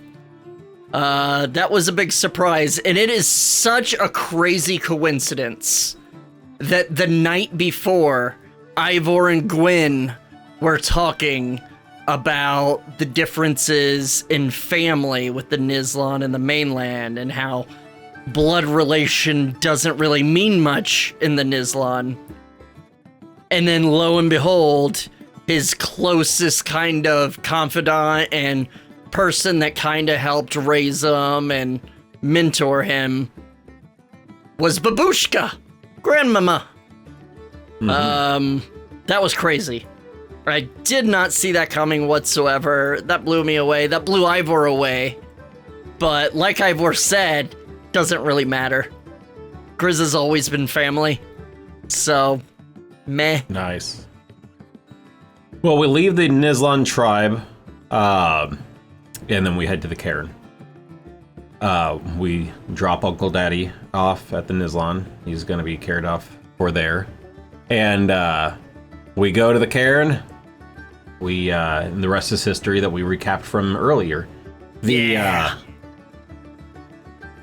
I have a theory. Oh boy. Based on a couple of questions that were said here, and that was, what's up with Phelan getting left behind? Yeah. And we talked about it during break, and I'm like, we got to talk about this on stream. And that is, one, if Phelan's is still alive and is there, is that connection between Gwyn and her the way that we come back? The second theory that I have specifically is when Mythir figures out who Gwyn is and goes, "Oh, you sneaky, I thought you were dead." The relation between Gwyn and Phelan having like the same concept and abilities almost seems like it was one person split into two. So what if now Gwyn more or less absorbed her twin, and now it has become whole, going back to Krunyog? Ooh. Thoughts? Gwyn?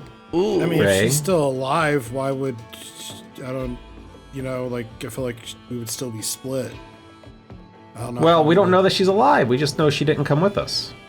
And we heard a groan, and the gods were like, "The fuck." Was that from her or was that from Izoriad? No, they were unconscious. Emmy said both of them were unconscious, and the gods like noticed them, and then they heard the moan, and they were like, "The fuck." Okay. And then it said somebody was left behind. So, yeah, Phelan's coughing. They're there. They're alive. All right. So I'm gonna try to get through some of these questions. We did the how's everyone feeling? So OG had a question on, for the players, the favorite NPCs so far. Not currently in our party. That's a toughie. I mean, it's So gotta from be this littered, chapter, right? it's like we really didn't have a whole lot of NPCs specifically from this chapter, but from the show in general, Leonard's kind of up there. It's kind of Leonard. The Leonard of it all. Sid Hay is vastly fascinating to me. I is true. want to know everything about Sid Hay. But I want to know even more about Leonard. I What's knew his you were gonna fucking say story? What's The funny his thing is, got a story? backstory. Gwen knows everything. I Gwen know. knows most of anything about Here's the Leonard. thing, like, I love Leonard as a joke. I'll be real for a second. No, like, trust me, I love Leonard. I can't wait for the moment wherever we're trying to do some spy espionage shit later down the road, and I get to pretend to be one of your butlers. It's going to be hilarious and amazing. I want to know about Azoriad. This guy keeps popping true. up, and literally, That's true. like, when we need him the most, doing the most. Mm-hmm. And it's just like, again, he recognized Gwen. He seems to kind of like, there seems to be some past there that even none of us at this point even understand. He literally true, I showed up forgot. and tried to body Mythir 1v1 for us. Yeah. Like, so, I don't know, in terms of like, ooh, which NPCs piqued your interest, like, I want to know That's more fair. about this ancient red dragon who's just, and he's also a low council member. He's not a high council member, and that's what got me into my high council, low council theory, because it's like, this is literally like one of the most OP, and he's described as one of the only dragon shifters in the entire realm. And you didn't think to put this guy on the high council? He's on the low council? Yeah. What's up with that?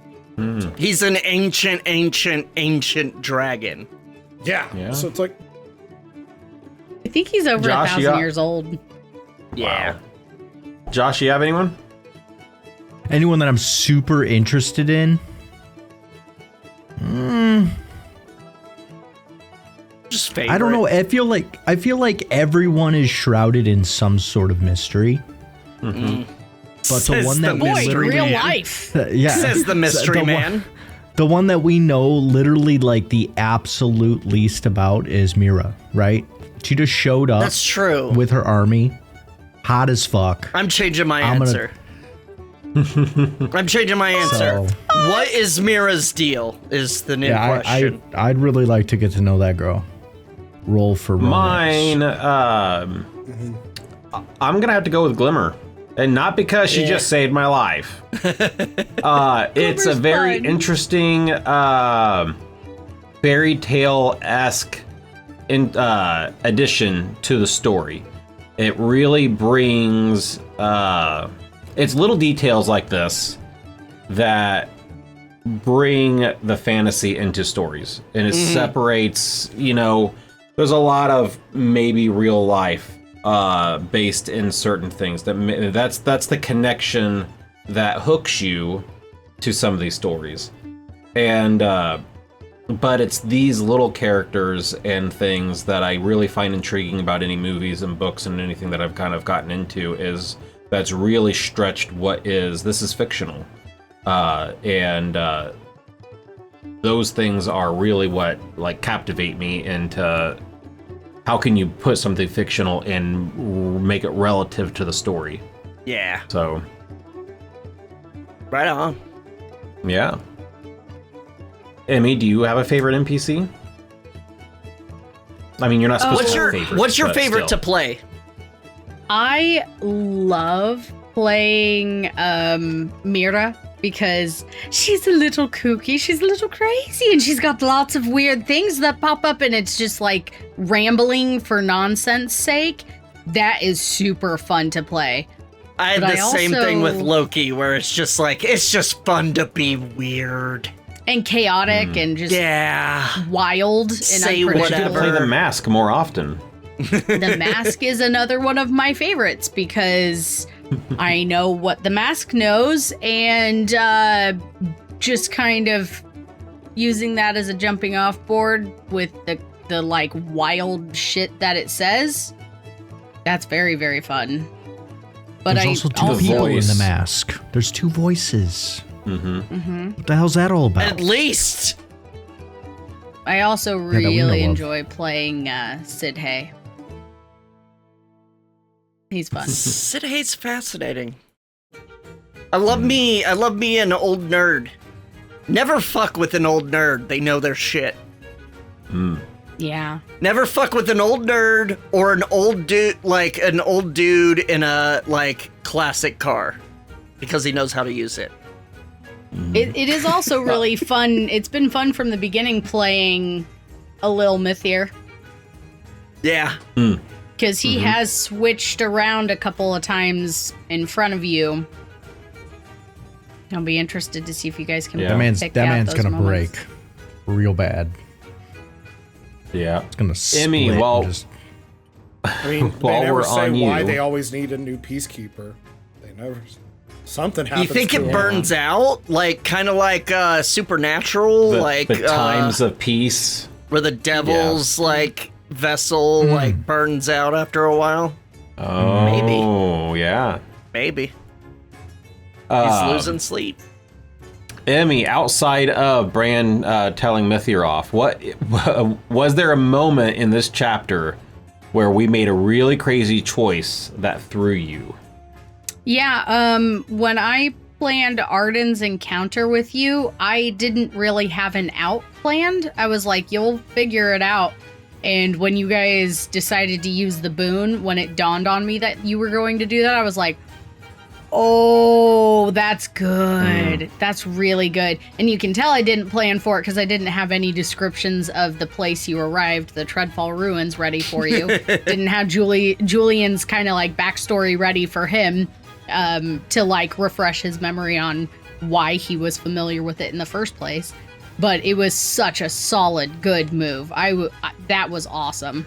That was a ripcord. Yeah, would we have died again? Maybe. Maybe.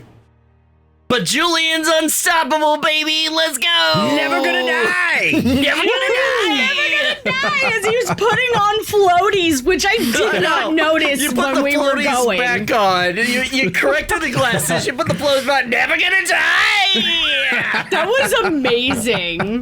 God damn it, It's one of my Josh. favorite moments. It's like this time, is he Julian. gonna get a bass guitar? Maybe. Gosh. I think we might have touched on this a little, but it's a question on here. We'll get through it just in case we didn't touch on it. You discovered that the voice in your head has not been just a you thing, being that Willa's mother had the voice, and that your brother is still alive. Out of those two revelations, which do you think will impact you more as we're moving forward?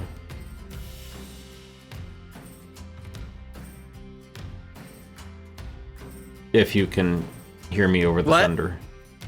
I'm sorry. I was distracted by the massive amount of rain. Can you repeat the question, please?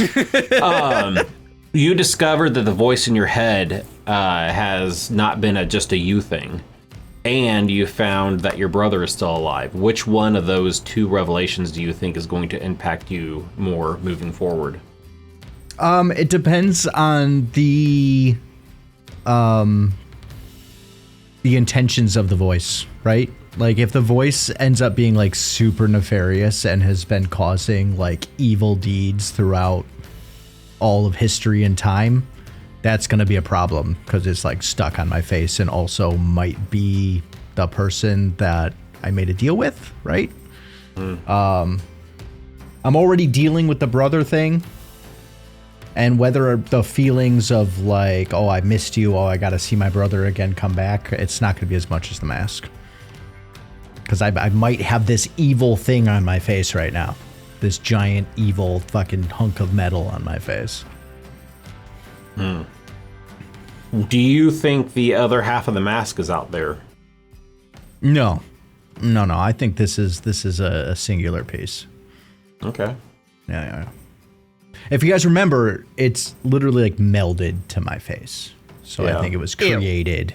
Yeah, I don't think it was once a full mask cut in half. Unless I find another like, Julian or something with the other side of his face. Julian. Julian. We won one. Wow. What if we get to Kruinyog and the mask is on the other side of your Flipped. face? Mirror dimension. Yes! That'd be sick. That'd be sick. Love that. I just gave Emmy an idea. Kind of sick. I do love reflections. Speaking of reflections and mirrored Mirrors. images, if you look in that mirror that Mythier put in your satchel, it will be on the opposite side of your face as you're looking at it. Yeah. True. Or will it? So I wonder checked my if inventory, as it's the not in there. reflection, What as you're the reflection, does the voice talk to you backwards? In the reflection? Going to put in Julian's inventory. Nice. Death mirror. Ray. Trying to get through the episodes to get to the end where we can get to the questions here. We kind of glossed over your conversation with your dad, your uncle dad. Speaking of, probably single-handedly the best moment of the chapter, if not the campaign, the quick change. Let's talk about that for a second. Holy quick change. Fantastic. I mean, that Just another was, round of applause. That was amazing.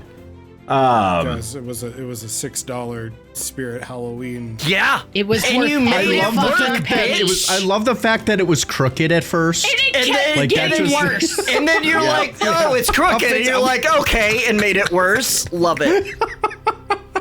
But your Wonderful whole bit. portrayal, I mean, Ray, I'm going to give you your flowers here on your attention to detail. For one, remembering voices that you've played, sticking to that trope, being able to, you really show your theater background here in this show. And to be honest, when you were coming on, I was like, fuck, I'm going to have to step it up. Yeah, we all kind of do. With you coming on. You really have been need a everyone- great, Listen, you have been a listen to great me, friends. asset Listen to me, bringing on here. listen to me. Real quick. I'm just a person, just like all of you. We all got things. I know that it's always, oh my God, Ray, you are literally, let us lift you up here. But like, I'm just a person. I enjoy playing games with you guys. I think I came in with this character with an idea in terms of just wanting to do as many silly voices as possible. And that translated kind of, and again, as it morphed, that was kind of her thing. But I do just, again, there's something fun about having like my spreadsheet and having people that Gwen has like studied, and then watching Emmy, getting her characterization of the character and the type of voice that she tries to do. And then it's me emulating Emmy, emulating this NPC that we're interacting with, and trying to like find that in everything. I love that, and so that was kind of fun. And plus, we haven't really had a chance to like dive into it much. That was the first real instance, I think, where that skill was useful. That Gwen just has this ability to turn into people and kind of like move. We only saw it one other time when they were Davy at like the very, very beginning. Of the thing. So I wanted to bring it back. I wanted to be like, yeah, no, this is why she's such a good Banfei like spy. Like girl can go in anywhere, look like anybody, slip in, do the thing, get the info, get out. No one even knows that she was there. So it's like I wanted to kind of have fun with that. And so I love the quick change was like, I'm just gonna do this, it's gonna be silly. Boom! Headbang. Did not see it coming. It was. Yeah. I died. No, it was I great. died. But- I guess D-E-D. the scene, but the worst part about it though is now I gotta think, am I gonna one up it? Always. Well, I don't say you ever have to one-up it. I mean, just par for the course. I mean, you've kind of, I wouldn't say you've set an expectation, but you've shown your capabilities. And I'll put it this way: is personally, I've come to the conclusion that when I tried to one-up myself on certain things, I set myself up for failure to a point, or it just goes off the rails. Oh, I word. set it up with the expectation that I'm going to look as dumb as possible and most likely fail. And therefore, you can always be pleasantly surprised whenever you do the crazy thing and it pays off.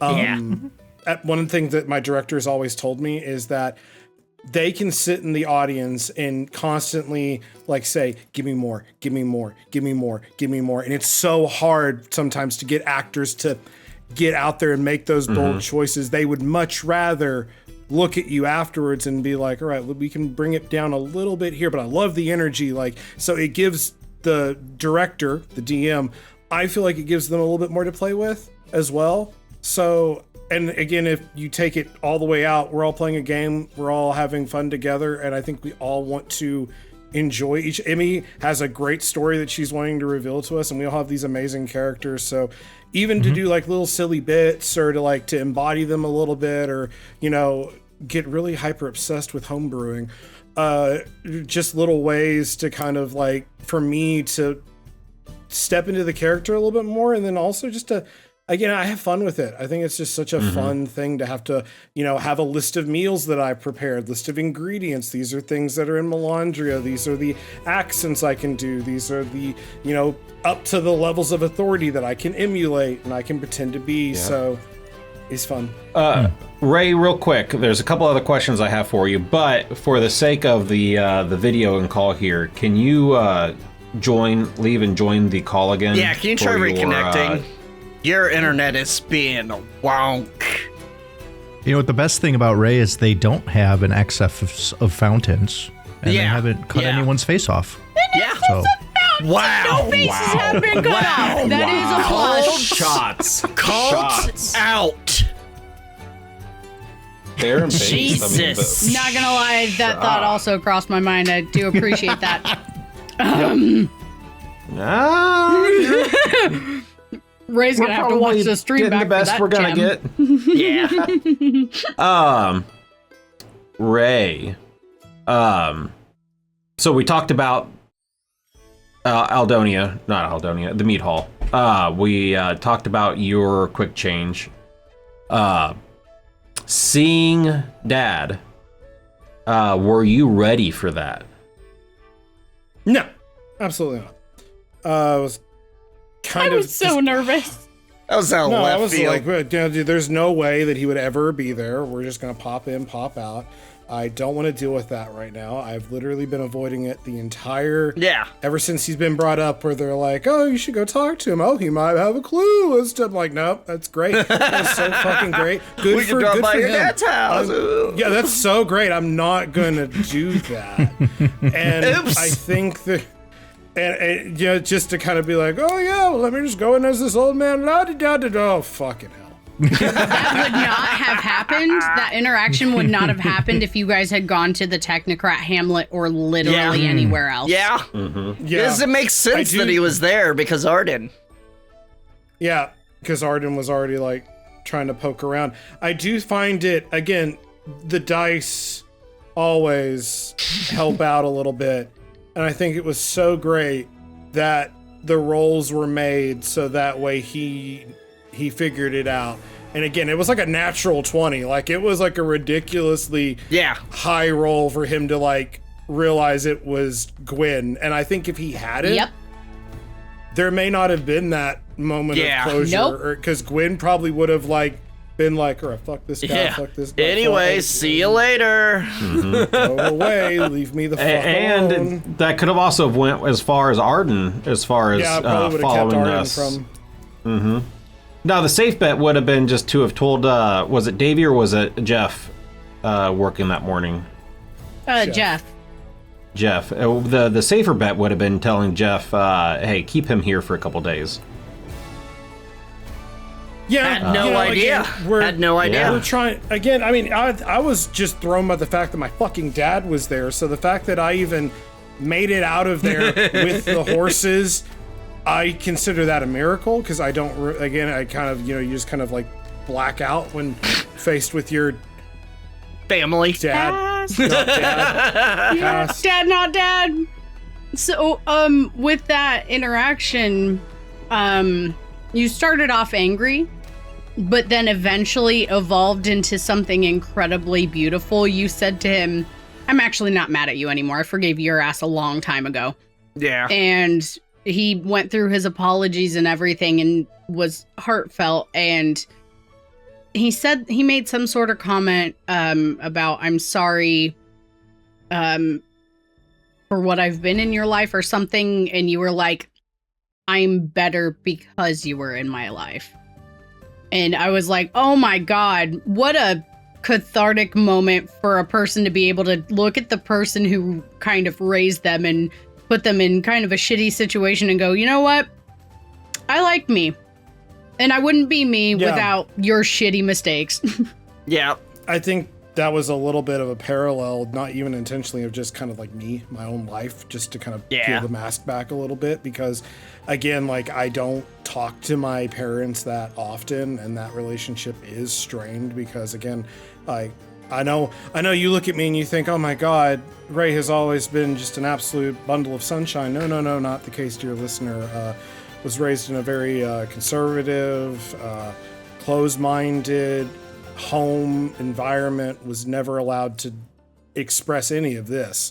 So to be at that point, and this was kind of my own like just journey and trying to like process all of that as I got into adulthood, where it's like, listen, these people will fuck with your life. There's horrible things in your past. Everyone has it. That one person or this one incident, this one thing that really like shaped you and made you, and maybe it wasn't the best circumstances, but because you were even set on that path, like, again, like, I wouldn't be who I am currently. I wouldn't believe what I believe. I wouldn't have the experiences that I've experienced. I may not even have the wife that I currently have, because if I hadn't gone through that shitty, horrible thing, I wouldn't have had the desire to leave. I wouldn't have had the desire to do something else, to fight, to, you know, survive. So that's what I think kind of Gwen was in that regard, where it's like, hey, you set me up for so much pain and so much heartache growing up, but it's because of that that I can stand before you today,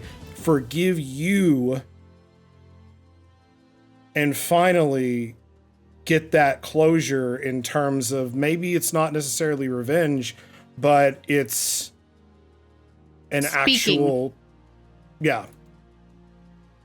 So yeah.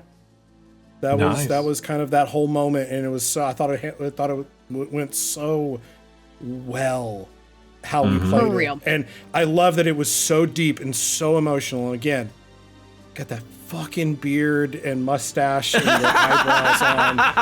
And such a heartfelt moment with $3 if I had to like show someone like, what is this show, you know, Saga, what's going on over here? Well, you see. Incredible let me show you a emotional clip. beat with fucking fake facial hair. Yeah. That's great. Spirit So Halloween. therapeutic. I mean, we're here to entertain, but we're also here because we like each other. We have great chemistry with each other, and we're having fun. But it's also therapeutic. As Ray went on, you know, sometimes art mimics life. I can also attest to that with Bran's drinking, the letter from his family and stuff. Sometimes there's a little truth in reality based in artwork. And if we can help anybody else grasp reality in their situation and make them understand that they're not alone by sharing our own traumas, situations and stories, then I think we've done a gift to society. So amen. With that, we are getting close to the end of where we need to be. We got two things that we want to wrap up on here, and one is we leveled up. Ow! So let's go around and say what we did with our level ups. Yeah. Steve, what did Ivor do? Ivor took level 8 in Barbarian, of course. Oh, I thought you were gonna say cleric or warlock. Or no, it's gonna be rogue. paladin. Another paladin level. Paladin! Level 8 is an ASI. Oops, And all Alistair. Ivor took 2 more con. He now has +5 con, level 20 con, which raises his, due to the Luxodon AC perk that raises his AC to 18. His health is now 102. I went from 80 to 102. I rolled a 10 on my D12. And that raises the saving throw on all my wild magic and the scrying from 15 to 16. Nice. Woo! Nice. Let's go! Ray, what did you do? Well, I did not take a level in Paladin? Monk. Oh. Did not Gasp! do it, y'all. I multi-classed. I have taken a level in Bard. I know, you're all shocked. You're all shocked. Everyone is shocked. Who could have seen? What? No who could have way! Oh my foreseen god, this? for real? There were signs, there were hints. I've again been singing with Davey. I've been waving this flute around in the background for the past couple of episodes, just casually. It's been in my inventory the whole time. And I think it's just one of those things that naturally, as the story's kind of progressed and, you know, Gwen's kind of following her on a little bit, it just felt like the right thing to do. So I got 82 health now, went up, I rolled a 6 on my bard die for HP. Nice. And the main thing that it really did for us, I think, in the long haul, in terms of just, especially going to who knows where we're going, I got a lot of good utility spells to kind of help us. A lot of, oh god, what do you call them? Ritual spells like comprehend languages and identify. We have identify! And we got, yeah, absolutely grabbed identify. And Tasha's Hideous Laughter and Unseen Servant. Ooh, nice. That's a fun one. So again, all of these just to kind of like, I felt like those were good utility spells. Again, I don't think I'm going to be a bard that does a lot of Not a damage. battle bard. Like Yeah. I feel like the damage is going to come from the monk side. So I want the bard side to be a little bit more like utility for us. Like if I can eventually get us like tongues or, you know, so that way again, as we travel across who knows where we're going, it might be a little bit better. All right. It doesn't matter. all You're right. all dead. Yeah. Yeah, I know. Josh. We were dead. Yeah, Fine, don't we need died. tongues in hell. Yeah. Speaking of following their on, Josh, what did you do? I took well, I was actually thinking about going bard with Ray, but I decided against it because I really want to hurl someone through hell eventually. So I took another level in warlock. Oh, And nice. for my feat, Whoa. I chose tough because I need more health. Yeah. So that gave me 16 additional health, Nice. and we'll actually Hell yeah. stack as we go on every that level. puts so you at that's what, nice. 17 health? 53, I believe. And then I took the biggest and most fun spell I took this time around was Summon Greater Demon. What? So I look forward to that. To be fair, if I lose my concentration on that or try to release it, it could Yeah. turn on us. Yes. So, Oh my So that'll be you're fun. summoning yourself? yes. Oh my god. Oh my god. other What if mask. the whatever's in the mask shows up? That would be fantastic. Hello, then- Juliet. What should I do? Fight! The last thing I did was as I retrained one of my evocations, so I took Devil's Sight. Ooh. Hell yeah. So that was instead of, oh no! Oh, we lost And him. his internet went out. It's definitely the internet. Instead, Well, But Well- Devil Sight is good. It synergizes off of your stuff, Bran, because you Yeah. can see in darkness now. He so can hide in your cloud now. little sweet. gross. and see out of it. All right. So. So that leads up to me. I multi-classed. There was something that I felt, that Tyler felt as far as playing, was a little off, and that was more actual battle combat, necessarily just from spells and so on. But I also felt a little squishy after I died. Role-playing wise, I'm going to play this off, but I took a level in Fighter. And what this did was it'll allow me to have proficiency in... it allowed me to have proficiency in light and medium armor. Yes! It will let me to have proficiency in 3 different weapon types. And so my HP went up to 84. My AC currently is still 13, but with a little shopping, I'll be able to don on some armor. I thought about that, by the way. The armor thing, Gwen did pick up some armor from the Bones estate. That's right! So that's, I had asked about whether or not there was any inventory that wasn't distributed. Oh, so is it light armor?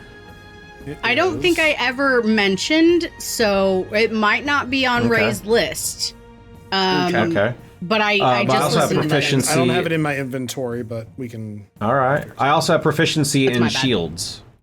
So between armor and shields now, my AC is gonna go up a little. Hell yeah. But with that... Question to you, Tyler. Question to you real quick. So... Yes.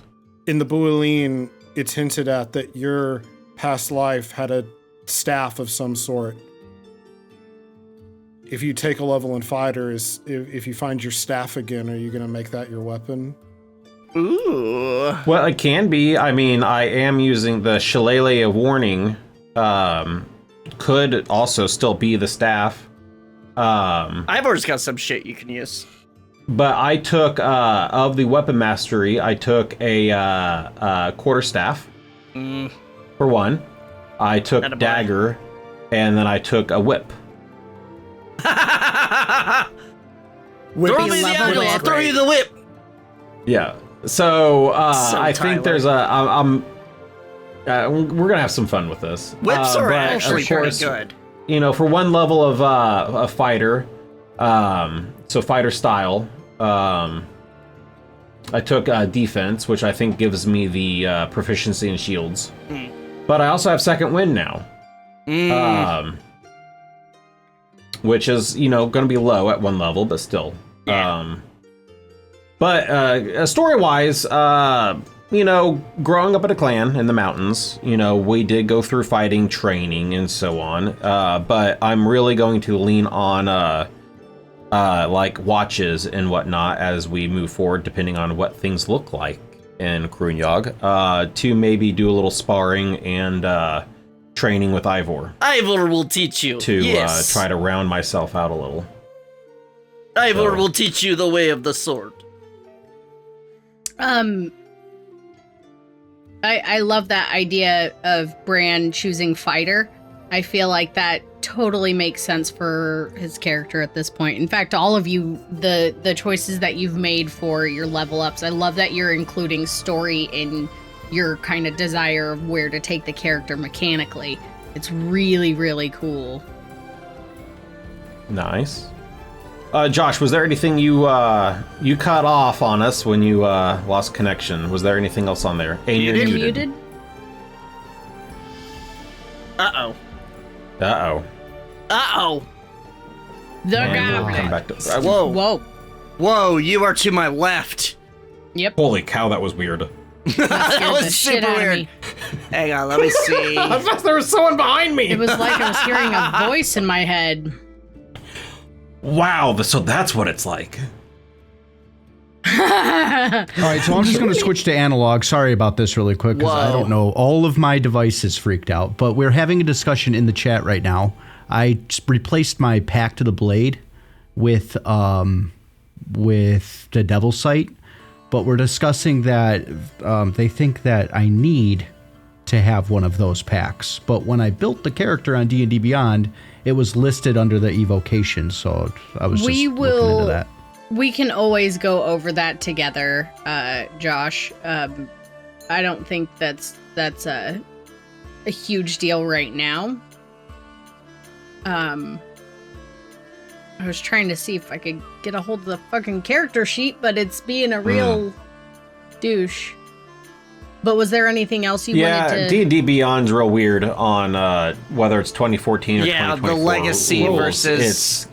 So I do have Pact Magic, and then at level 3, I chose a subclass with Fiend Patron.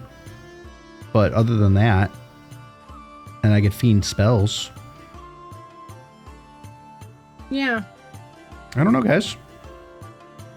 We'll figure it out. Well, between you and the DM, you'll figure it out. Oh, I mean, it's not like D&D Beyond lets me cheat. Yeah. No, Yeah. no. No, when I was pretty actually, speaking of that, when I was trying to do my level up, I was just going to do a level up, and my stuff here. Do another level in Sorcerer, which was only going to give me a,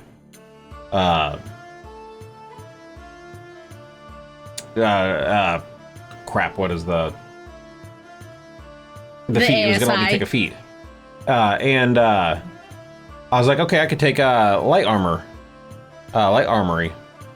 And then I saw medium armory. And I'm like, okay, so I'll take medium armory. Well, if you look at it, it's a requirement to have light armor before you can get medium armor. But if you select light armor, then medium armor shows up. And then you collect medium armor, and then, well, now you're proficient in medium armor, and you haven't had to use the light armor part. It was a whole lot easier for me to get all of that by taking a level in fighter.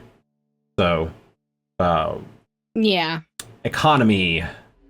Level economy. Yeah. Yes. Emmy, if we've got the time, if you think we've got the time. Yeah. Do you have the time? Part 2. We're We're gonna end the long rest in our part 2 of the prologue here that Emmy shared with us. Are you all ready to hear a little more to that story? Uh-huh. Yeah? Okay. Mm-hmm. Excuse me.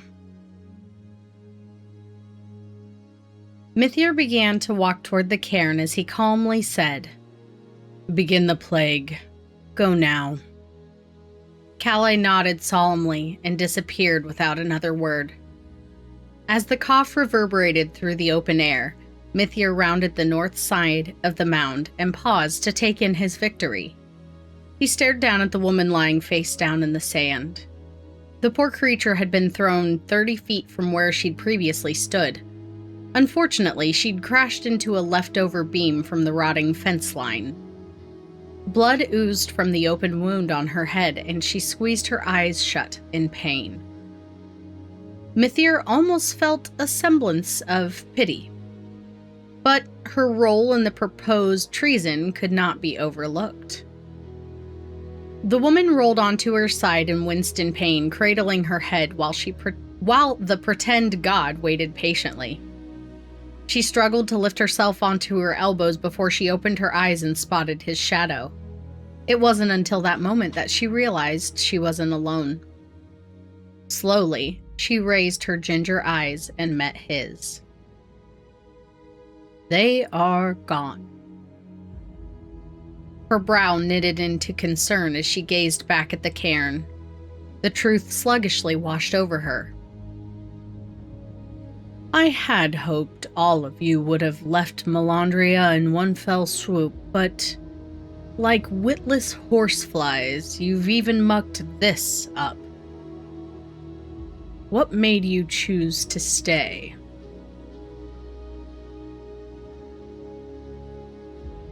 I believe in sovereignty. I do not believe in you.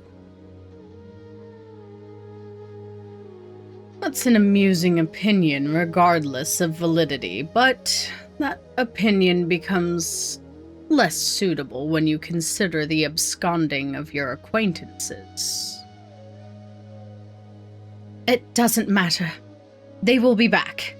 They will put an end to this, and there is not a single thing you can do about it. The pretend god knelt until he was face to face with the stubborn, ginger-eyed woman, a growing, calculated twinkle in his eye. Should they ever conquer the overwhelming odds and return to Melandria, well, you, my dear, are going to make a very captivating ally. The end. Wow. Well, fuck. That was a lot. That was Chose to stay. a story for next time. I guess. Guys, thanks for joining us for Long Rest. I hope you all had a good time. I hope we answered some questions. I hope we sparked some new questions. If you get new questions, visit us at our Discord at discord.forgealore.com at the Saga campaign discussion. Put your questions in there. We'll see if we can get to them. Until then, we are going to find ourselves someone to raid. And I wish you guys a good night. Love yourselves. We love you. And Solange? He said it, guys! Slasher!